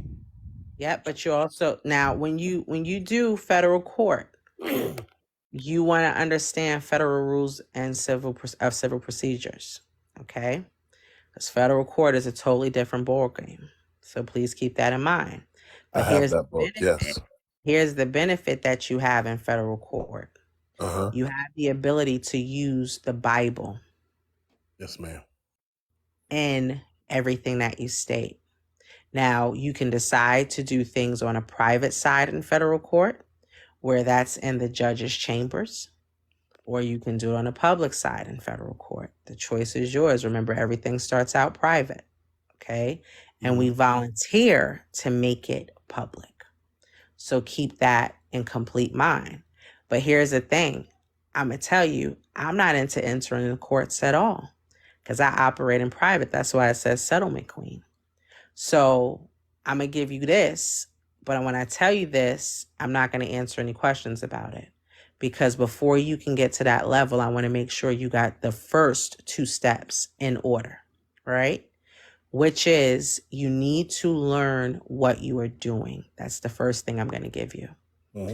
What I mean when I say you need to learn what you are doing, there are various ways in which you can put your current proverbial mortgage company in a serious chokehold. For one, I love total forensic loan audits, where I'm getting the accounting audit, the QSIP audit, the securitized audit, and the actual mortgage card, credit card, doesn't matter, business loan audit. Because now we're going to show all the areas of fraud. Then I'm going to turn around and I'm going to look and see what is their tax threshold. What I mean when I say tax threshold, you look at what your state's tax threshold is. So let's say, for instance, I'm just giving you numbers, right? Hypothetically, if you look in a state of Georgia, let's say that the tax threshold is $75,000, right? So that means that a company can receive up to $75,000 of income from that state before they are required to register themselves in that state. Okay. So if that company hasn't registered themselves in that state, but they have received the tax threshold already, then that's considered state tax evasion. So now I'm gonna bring that up to you, right? Okay. So I'm going to not just do civil, I'm going to do criminal aspects as well, and let you know that I know these things in particular. But I'm only going to deal with the indenture trustee and the CFO, right? And then I'm going to move forward with all of this information to provide it for you. Because at that point, when I can show that the mortgage has already been zeroed out through an accounting audit, right? I can show that you received that being zeroed out, but you're still charging me, right? No statute of limitations on fraud. I'm going to be able to show all of this, but now I'm also talking tax evasion, so forth and so on. So now while I'm doing all of that and I'm presenting it to you, you don't want this information to become public because you want to keep it private. Because if it becomes public, then now the actual transcripts are accessible to everybody. And now that they're accessible to everybody, what do I have the ability to do? Show the world. You don't want the world to know, right? Because now I'm going to bankrupt you. So you're going to settle with me. Correct. Okay. And that's how you keep things private. But before you get to that area of doing what you're doing, you got to understand the foundation. Because even to them, you got to put them in a non-performance situation as well, right? Start asking for proof for particular things. Yes, I did that. Yes, you're correct. Okay. But you also need to declare yourself as a natural person and not a legal person to them. Therefore, knowing that this is not a contract with them, but a trust agreement. Nigel, how are you, brother? How's everybody? Hey, so honey, From the person, hey, I just invited this guy in sure, here. hey. he has a pretty. It's not an amazing story, but he's got his story to tell. I wanted to give him the platform. If you guys don't mind. Oh yeah, No, how not at all. Honey Drop, thank no, you that's so much for that wisdom. If you don't mind, I'm definitely going to reach out so that you and I can speak further. Of course, I'm going to follow your sure. lead and do what's necessary. Um, but I'm definitely open to letting this young man speak. And Mr. Difficult, thank you for letting me come up on your platform. I appreciate it. All love, brother. Nigel, how are you, brother? Be sharp. Thank you, sir. Honey Drop, how are you, ma'am? Good. How are Doing all right. you? Doing all right. Hanging in there. Hanging in there the best way we know how to. Um, I wanted to come on here and I can't thank everybody enough for allowing me the opportunity to tell my brother's story. My brother has been incarcerated. He's been in solitary confinement for the past 11 months, grieving the loss of his family because a police officer profiled him and falsified his statement on a police report. That police officer falsified the statements on a police report, got probable cause and issued without a warrant, and arrested my brother on uh, a falsified police report. Today, we get a letter in the mail. We went to Internal Affairs and we supplied them with an audio recording of the conversation between the police officer and my brother. And today we got a letter. We got a letter from the police department telling us that they found out that this police officer lied on the police report. And they found out that, yes, this police officer falsified my brother's police statements on the police report. And what I like to do, I like to read this letter out to everybody. And I went ahead and publicized it on my page. This letter says, Dear Mr. Al-Jazari, the investigation of your complaint against Master Police Officer Drum has been completed. The police department takes these allegations very seriously and conducted a thorough investigation into the circumstances surrounding this incident. The investigation revealed that Master Police Officer Drum violated department policy. Therefore, appropriate corrective actions has been taken. Thank you for bringing your concern to my attention. Sincerely, Peter Newsham, Chief of Police, Prince William County Police Department here in Virginia. This investigator, we got this letter today, by the way. Okay. This investigator falsified my brother's statement on the police report. He crushed and staged the vehicle to have it collaborate that police report. And we have evidence. We have evidence that he crushed and staged the vehicle. We have pictures of the vehicle at the scene. We have pictures of the vehicle inside the police department. That investigator, this police department, crushed and staged the vehicle. They edited the dash camera. They muted the dash camera. And they lied to the community that there was even a dash camera. They never told the community there's a dash camera. The only reason we have the dash camera is because after 5 months of this investigator falsifying my brother's statement on the police report, after 5 months, the police department issued out the dash camera to the lawyer that we hired for my brother after 5 months. And they told that lawyer specifically, don't give it out to the family, don't release it to the community. And if the family wants to see the dash camera, they can make an appointment. They can go into your office and see the dash camera. Me and my brother, one of my brothers, we went on Amazon overnight, a pinhole camera. We went into this lawyer office. We pretended we were watching the dash camera, and we recorded that dash camera. And I publicized that dash camera on my platform, on TikTok, on YouTube, on Instagram, on Facebook, under free Mustafa Al-Jazari. Mustafa Al-Jazari is my little brother. And I publicized his dash camera, and that's how the community got to see that he has a dash camera, and the whole entire thing is a vehicle accident. This investigator turned a vehicle accident into, he said, my brother, he said that this was intentional. He said he went to the media, this investigator went to the media, he went to NBC4 and Fox 5, and he told the media that Mustafa told him that I did it on purpose. He falsified my brother's statement on the police report. He said, Mustafa told me I crashed the vehicle on purpose. We have the audio recording of the conversation. Mustafa never said that. And I got this letter today confirming that this investigator, 11 months later, falsified my brother's statement on the police report. And Internal Affairs First Sergeant Sean Shelton tells us that they had the audio recording in the case file since day one. The investigator had a body cam. He recorded the conversation. We didn't have to supply Internal Affairs with our audio for them to find out that this officer lied. They had the body cam since day one. But the Commonwealth attorney, the prosecutor assisting court, argues to the judge, tells the judge, Mustafa said I did it on purpose. Mustafa never said that. I have the audio recording. There's a body cam in the case file that the police department has since day one. The prosecutor has the body cam since day one. The Commonwealth attorney knows about the audio since day one. But they had to wait for the family to come out with the audio. If we didn't have the audio, then what would have happened?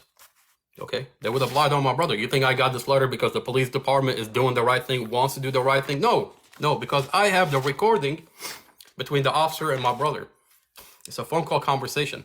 Based on that phone call conversation, he wrote up, the police officer wrote up his police report and falsified my brother's statements. Okay, because I have the audio, my brother is going to be able to come home, and he will come home. Okay, and Nigel, I appreciate you, sir, giving me the opportunity to come on here and tell my brother's story, sir. And if anybody has questions, please let me know. I went ahead and publicized the 72-page discovery that we were accidentally sent, by the way. They accidentally sent us a discovery. And then after that, they threatened us, the lawyer. See, we retained a lawyer for my brother. His name is Casey Stevens. And we found out he asked for $45,000 upfront. We paid him $45,000. And then later we find out that this lawyer is didn't play the audio in court. Never talked about Mustafa statements falsified on the police report in court. Never pushed back on anything. We have home videos, by the way. We have home videos from a Google Nest that shows my brother loves his family. We gave these videos to the lawyer. He never played them in court. And suppressed everything, pretty much sabotaged my brother's case. And then the whole entire time, when we found out that he was sabotaging my brother's case, he blocked us in the beginning. He blocked us from going to Internal Affairs and complaining about this investigator. And then we were shocked. We were confused. Why is this lawyer blocking us from going to Internal Affairs? Why is this lawyer blocking us from going to Internal Affairs and supplying them with the audio recording that shows my brother is innocent? So he says, we're not going to Internal Affairs. He says, we're not going to Internal Affairs. I gotta take this call, but this is my younger brother. Hey, Hassan, can I call you right back? Can I call you right back, please? All right, thank you. Okay. This lawyer, Casey Stevens, out of Prince William County in Virginia. We retained him for my brother, and he asked for $45,000, and we gave him $45,000. Okay, that was all of our money. That was our whole entire saving. Okay, but we gave him the money, and we found out that when we give him the audio, he said, we're not going to Internal Affairs. He said, and by the way, I recorded my conversation with the lawyer, okay, because I was so shocked, I was so scared what this lawyer was telling us. It didn't make sense to us. He would tell us not to go to Internal Affairs. And instead, he said, I'm going to play the audio in court. Come court date, it was a bond hearing. He said it was, he said, I'm going to play the audio, I'm going to play the home videos to show that this prosecutor is lying about, the prosecutor says, your brother is abusive to the kids, is abusive to his girlfriend. Well, I have the home videos that shows how much my brother loves his family. Okay, how much he loves the kids, how much he loves the girlfriend. Okay, there's home videos. There's a Google Nest. Days on days of Google Nest. We gave the videos to the lawyer. The lawyer never plays the videos in court, never pushed back on the prosecutor, and then never plays the audio recording between my brother and the investigator, and never tells the judge that this report has been falsified. He lets the prosecutor say whatever she wants. He lets her read verbatim from the police officer police report what the police officer said. Okay, she gets to lie, and the lawyer never pushes back. After, of course, in court, in the bond hearing, we can't talk. The only person that can talk is the lawyer and the prosecutor. The lawyer comes out. He said, I forgot to play the audio. I forgot to play the home video. That was his words. That's what he told us. He said, I forgot. Okay. Later, we fired this lawyer. Okay. We found that, like, he's not there for my brother. He's protecting the investigator. At the time, we didn't know why he was doing it. Later, we find out, and all you have to do, it's if you look up Casey Stevens, if you type Casey Stevens, you're gonna find his criminal record. Back in 2016, this lawyer got involved in a vehicle accident, a DUI, and he fled the scene. And he only got 90 days suspended. The officer that was on the scene, guess who the officer on the scene was? It's the same lawyer, it's the same investigator that falsified my brother's police report. Okay, this lawyer has a relationship with this investigator. Okay, now it makes sense why he's protecting the police officer falsified police report, why he's protecting the police officer, why he never wanted us to go to internal affairs. We fired that lawyer, we go to internal affairs, okay, and we supply them with the audio. Okay, so we have a letter telling us that this investigator lied. Okay, right now my brother has a new lawyer, and we supplied him with the letter. We're waiting for step 2. We want my brother home. We want my brother released. My brother has home videos that shows how much he loves his family. My brother has a dash camera. Even though they cut the dash camera, they muted the dash camera. If you watch the dash camera, it's a vehicle accident.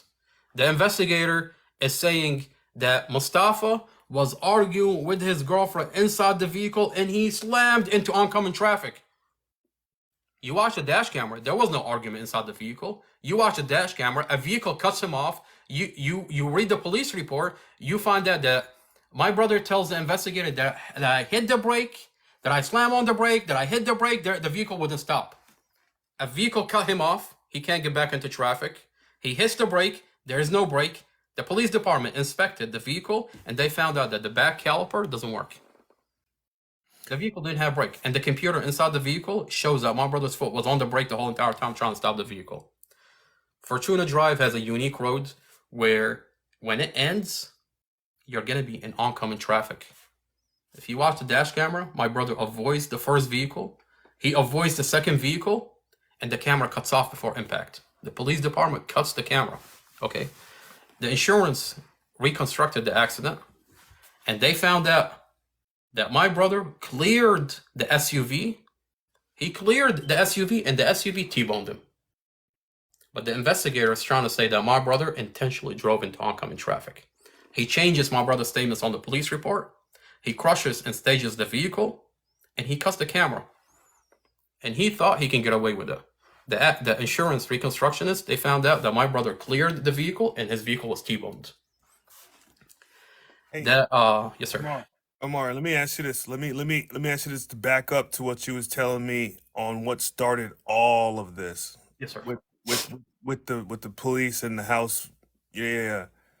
Because I was that's where, overseas. to me, that's where it gets crazy. Yeah, I was overseas. I did 2 contracts overseas. I was overseas when I find out that the police department entered our house without a warrant because a tow truck company. We live in Stafford here in Virginia. We live. Our county is a unique county. It's a small county. You won't really understand the dynamic of this county unless you live here. It's a really racist county. Okay, it's a very racist county. Okay, a tow truck company who we found out donates a lot of money to the police department. In 2018, the driver would come on our property. He wanted to tow Mustafa's vehicle, and he's telling Mustafa the vehicle has a lien. The vehicle has a lien. Mustafa comes out and he tells him, "I have the title to the vehicle. This is my vehicle. I own this vehicle. Okay, it's a mistake. You're on my property. You want to tow my vehicle? I've got a title to the vehicle." Okay, Mustafa tells the guy to get off the property. The guy gets upset. He leaves. Kid you not, within 10-15 minutes, a SWAT of police officer at gunpoint orders everybody out of the house, go into the house without a warrant, flip the house upside down. They push my brother's wife, my sister-in-law, out of the house. At gunpoint, arrest everybody. go into the house. We have cameras inside the house. We have cameras outside the house. It captured the police department go into our house without a warrant, flip the house upside down, and smoke the cigarettes in the living room, pee all over the bathrooms, and they go into the DVR and delete the DVR. Okay, we have a backup inside of a backup when it comes to our surveillance system here in the house. Okay, we captured the whole entire situation. Mustafa ended up suing Stafford Police. This is in 2018. Okay, and we were able to show that this police department has a relationship with this tow truck company. That's why they did what they did, and they came into our house without a warrant. That lawsuit dragged over 3 years, and the police officer that entered our house got fired.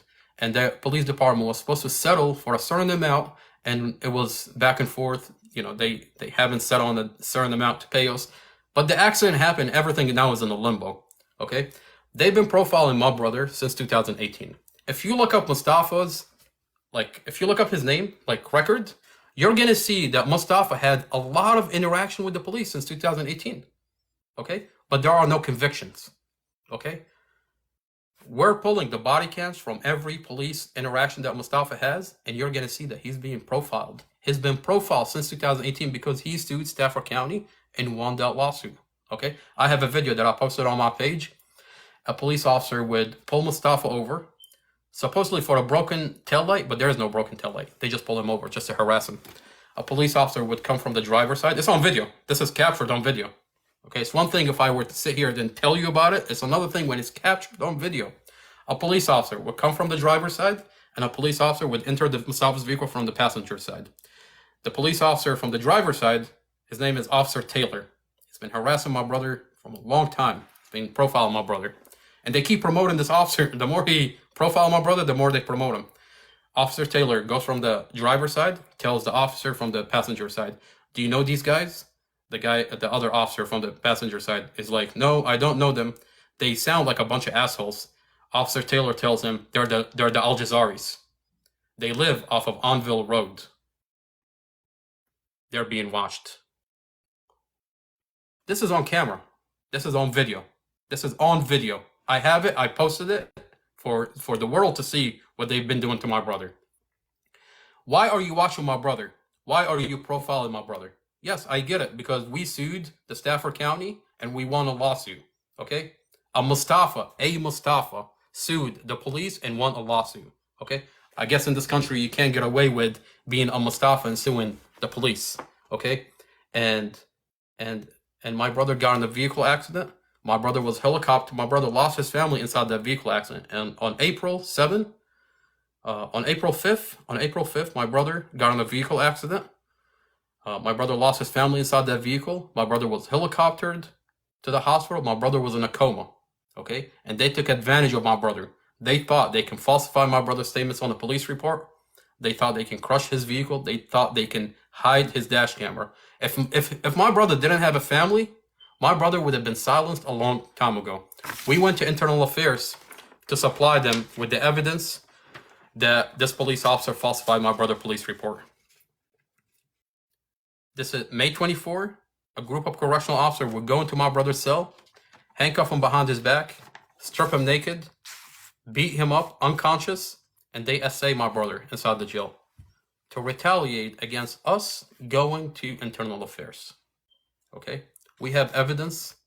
Okay, we were threatened not to come forward with the evidence. I have a 72-page discovery that shows that this police department made the wrong call about my brother's family at the scene of the accident, and they said they were stable. That's why they put them in an ambulance vehicle.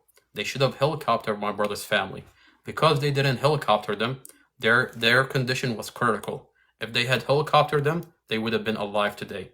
And instead of admitting their mistake, they blame and falsify my brother's statements on the police report. They crush his vehicle and they hide the dash camera. This police department is scared from their own narrative. They never told this community there is a dash camera. I had to go into the lawyer office, steal the dash camera to show this community there is a dash camera, to show that this police department falsified my brother's statement on the police report. Okay, I have evidence that's not going to go away. Okay, We're not. I'll be lying to you. I'll be lying to everybody here if I were to tell you that I'm not scared. Okay? If I would tell you our family is not scared. They set our vehicle on fire. Our vehicle is set on fire.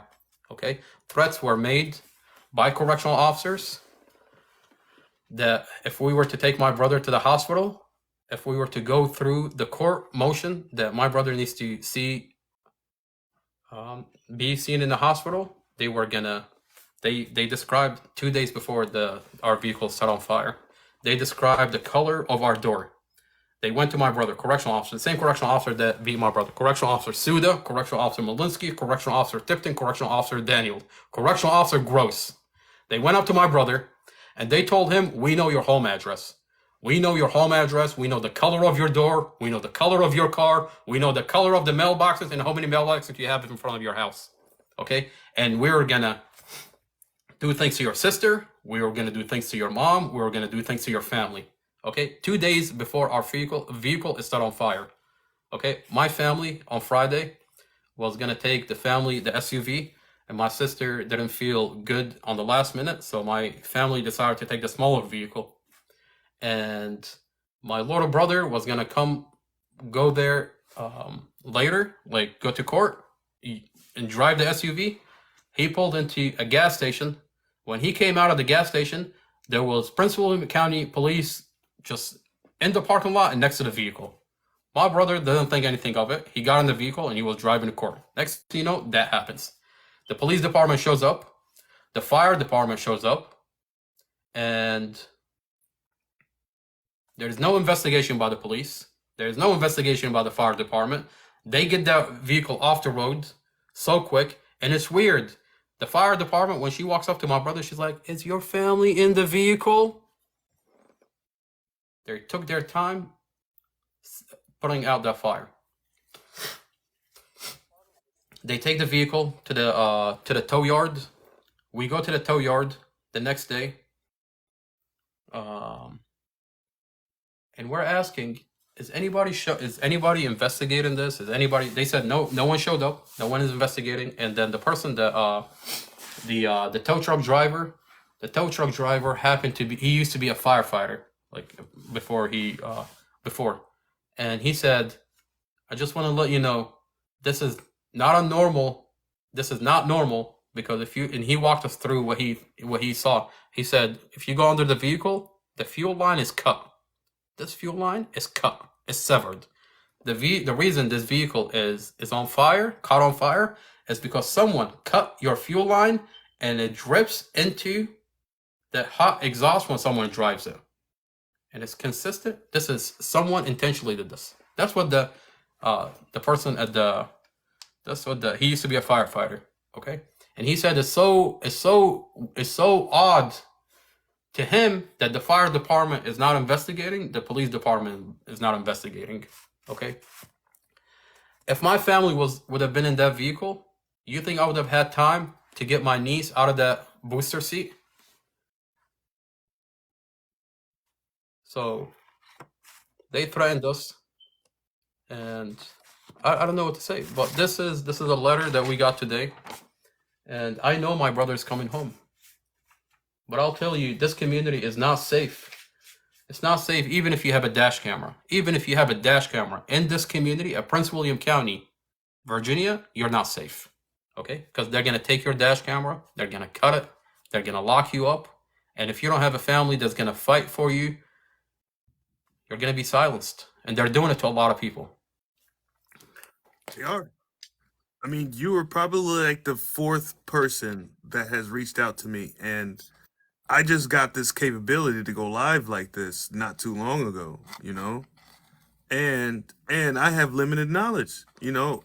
We tried for like 2 months to get this other guy out of jail, and no response, no nothing. Yeah. You know, but like that's the thing, when you keep amassing all of the like, and this other guy, he had plenty of evidence, but you submit it to these people, they act like they don't see it. They act like they don't see it. Yep. And the thing is, it's like when you know that these people stand to lose their jobs and they're probably being paid very well, they'll probably do a lot just to sweep it under the rug. And I'm just talking hypothetically, of course. I don't want to get banned again. So, like, I'm trying to skate softly here. Nigel, is it, can I call you Nigel or Mr. Difficult? That's me, brother. Either way, Yes, I'm sir. going to have EINs for all of them. Yes, sir. Nigel, uh, anything for the past 11 months, anything that I've said, it's not opinion. Anything that I've said, I have physical evidence that back up what I'm saying. When I say that they falsified my brother police report, I have the audio and the police report that shows that they falsified my brother's statement on the police report. You got to take it to federal court. Then is what you got to do. Sure. You take it to federal where they don't have any friends. No, you're right. You're absolutely right. The lawyer that we had, I'm gonna be really honest with you. Anybody that I tell this to tells me you should have gotten a lawyer from outside the county, and it's true. And hindsight, yes, but at the time, I don't know. I'm gonna be really honest. I don't know. To be honest with you, I feel like an idiot. In my thought process, I'm thinking if I go to a lawyer that has an office next to the courthouse, this is the best lawyer. And that's exactly what we did. We went into the office in Prince William County. We went to a lawyer. We sat down with him. He said, "Tonight I'm gonna call you and I'm gonna recommend a lawyer that's really good for you." Okay, the best lawyer. Okay, we got a phone call that night from a lawyer, Casey Stevens, telling us that he's gonna have it dismissed by the bond hearing. Well, you should not feel stupid, though. Let me tell you, you should feel conned, because that's what they've done to every single person in this country. Is they've conned everybody into thinking what our country is and how it operates, and they've been lying the whole time about everything. Hello, greetings from Ireland. How's everyone keeping? What's up, brother? How are you? Right. Thank you, sir. It's Yes, the sir. That's it's exactly the what it is. it's We've been it's the conned. same it's the Wait, same way let around here as well. man, Because let, once you stand up for who you are, living man. Let's let Joe finish really quick, and then we'll give you the platform, brother. So I'm just saying, like they've been lying to everybody about how our system operates, how it functions. It's the whole thing is treasonous, Yes, it you is. know, because they tell you things are this way when you're in school, and then when you get out of school, you find out that none of that stuff applies in their whole world, and that everything is backwards.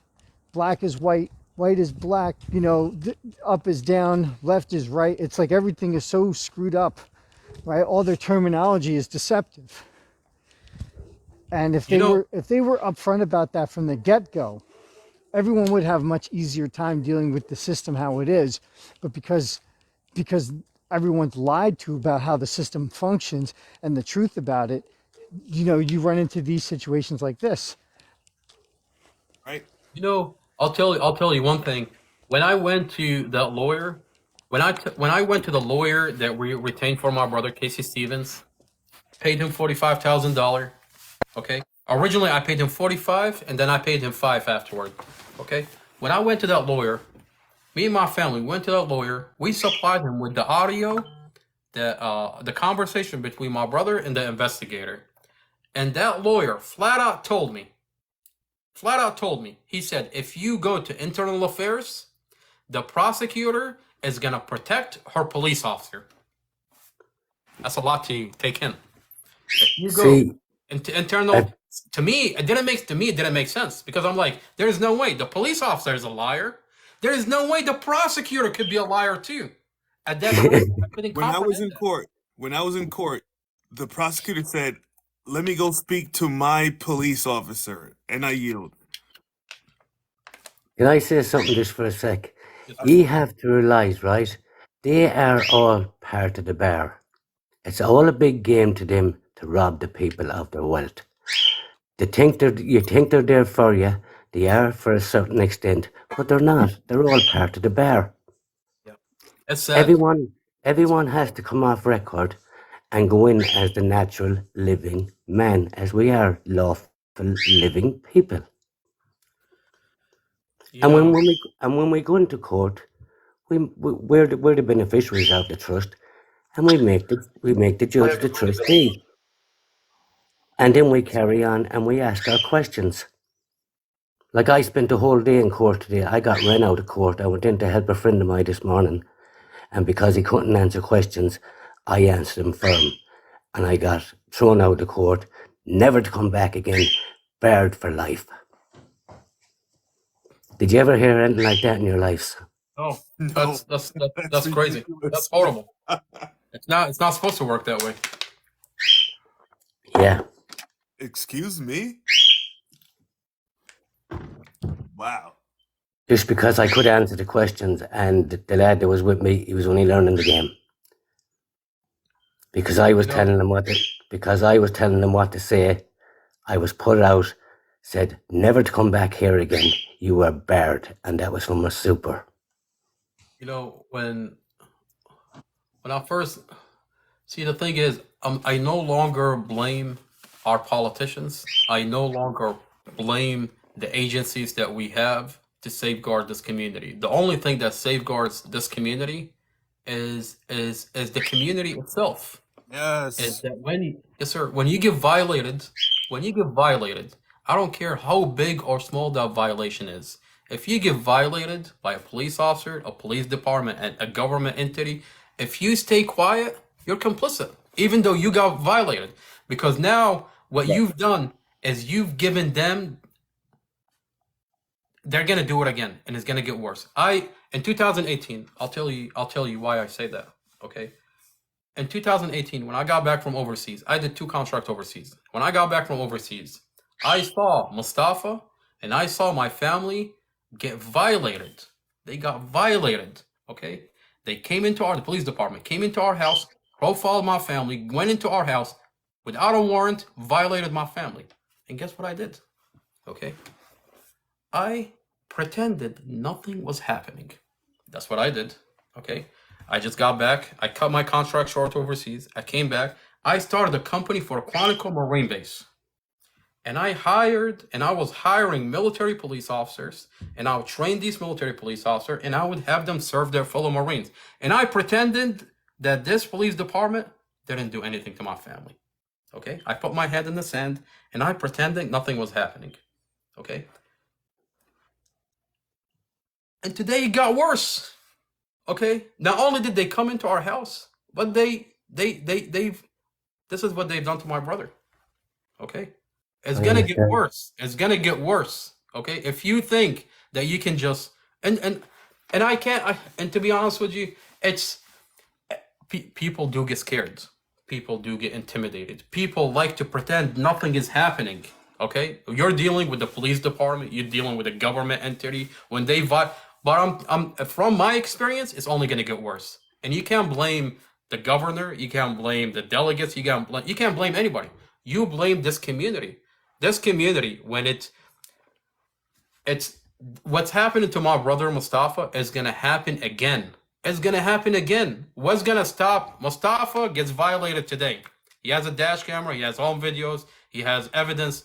Tomorrow, you're going to violate John or Stephen, and he's not going to have the same evidence that my brother has. You think, okay, it's a miracle that my brother has the evidence that he has. And the police department is not going to get away with doing what they've done to Mustafa. My brother is coming home.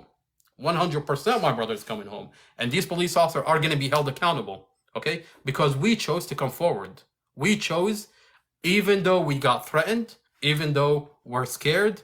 Yes, we're scared, but we're coming forward. We're talking about it. Yes, they set our vehicle on fire. Yes, Mustafa got beaten up and essayed in jail. Okay? Like, this is permanent damage. Mustafa has permanent damage. Mustafa, because of the beating inside the jail, he has no sensation on the bottom of his feet. He has blurred vision from the beating. He has compounded fracture on his legs. He has compounded fracture on his arm. Okay? And they refuse to give Mustafa medical, because the minute they give Mustafa medical, it's going to show what they've done to him on May 24. Mustafa is deteriorating inside that jail. They don't want Mustafa to show up in court, because Mustafa has physical evidence. The minute he shows up in court, a lot of people are going to go to jail. So they have him in solitary confinement for 11 months. They beat him up, essayed him, no medical care. Until today, Mustafa doesn't have medical care. Mustafa never saw a doctor. Okay, he's sitting in jail, slowly deteriorating. Okay, No trial. no trial. He Mustafa. I'll tell you something about the trial, about our system. Mustafa was arrested. They falsified the police report. They arrested Mustafa on April 7th. Mustafa sat in court, in jail, in solitary confinement for 6 months. You know how you're supposed to have a speedy trial? In Virginia, 6 months to a speedy trial. Mustafa sat in jail for 6 months after Internal Affairs confirmed that this police officer lied, and they led the Commonwealth Attorney. 2 days later, the Commonwealth Attorney drops all charges and uploads higher charges and resets the clock. As of Mustafa was never in jail. They're playing a game with my brother. They're taking the justice system in their own hands. And I promise you, they're going to be held accountable. We have physical evidence that's not going to go anywhere. This is such a need to handle down on the bonds that they're making money off of on your brother. And you got to go alert the. Basically, you got to inform the IRS about those bonds because it's all a tax issue. You can also write the FinCEN and report the financial crime. Okay, and doing all those things, it'll go after. Because see, what happened is that they went and did an investigation, found out that this was fraudulent, so they had to drop it, and they uploaded. They basically just put in new bonds to replace it, and just made up a new charge.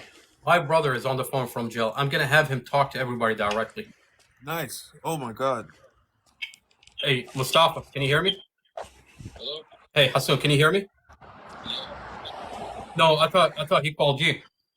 No. Did he call at all or no? No. Okay. All right. If he called, let me know, okay? Did he call you? No. I thought he called you. That's why. I don't know. Christine said that Mustafa is calling. Did he call? Can you check with mom, see if he's calling? No, he didn't call. She was just here. She's asking me if he called. Okay. If he called, let me know, okay? All right. Did you get my message? Empress was right. Yeah. No, not yet. Let me. No. What? Okay. What, it's everything. Yeah, Empress is right about that. By the way. I got you. All right. Bye. Which one? Which one do you want me to? Okay. Or tell me which one, and I'll remove it. All right. Bye. Bye. You know, Rose, that's not a bad idea. In the next that's a discharge of all debts. Chapter 7 bankruptcy could do it too. She's right. Yeah, my brother is gonna call in the next Nigel. In the next 45 minutes, my brother is gonna call. So hopefully. So like Empress brought up a good fact. Like I just got my life back. Yes, sir. Like, why don't we take this to Telegram? That sounds good. I'm good to go on that. I've never used Telegram before, so walk me. I downloaded it on my cell phone. You got it on your cell phone? Yes, sir. All right, cool. Yeah, Telegram's better because there's no restrictions on Telegram. You're free to say whatever you want. Right. And I just got this back. I can't get this cut off, you know. Nigel, I appreciate you, sir. And I appreciate everybody that's on here. And I'll tell you, this community, the only reason it's safeguarded is because there's individuals like you, sir, like everybody that's on here, that shed light on my brother's case and the cases of the corruption that's coming out of the police department. This is what's safeguarding this community. The only reason this community is safeguarded is because individuals that will come out, that will talk about this corruption, and that's how it's going to get better. So thank you for having me on here, sir. I really appreciate you. Yes, sir. Like, hey, if you want to get on the call, let's all move to Telegram. Links in the bio. I'm gonna go warm up the laptop, and then I'll call you. All right. All right. Good to go, sir. Telegram. Yeah. Yo, Joe. God bless you all, man. Love. All right. Same here, sir. Likewise.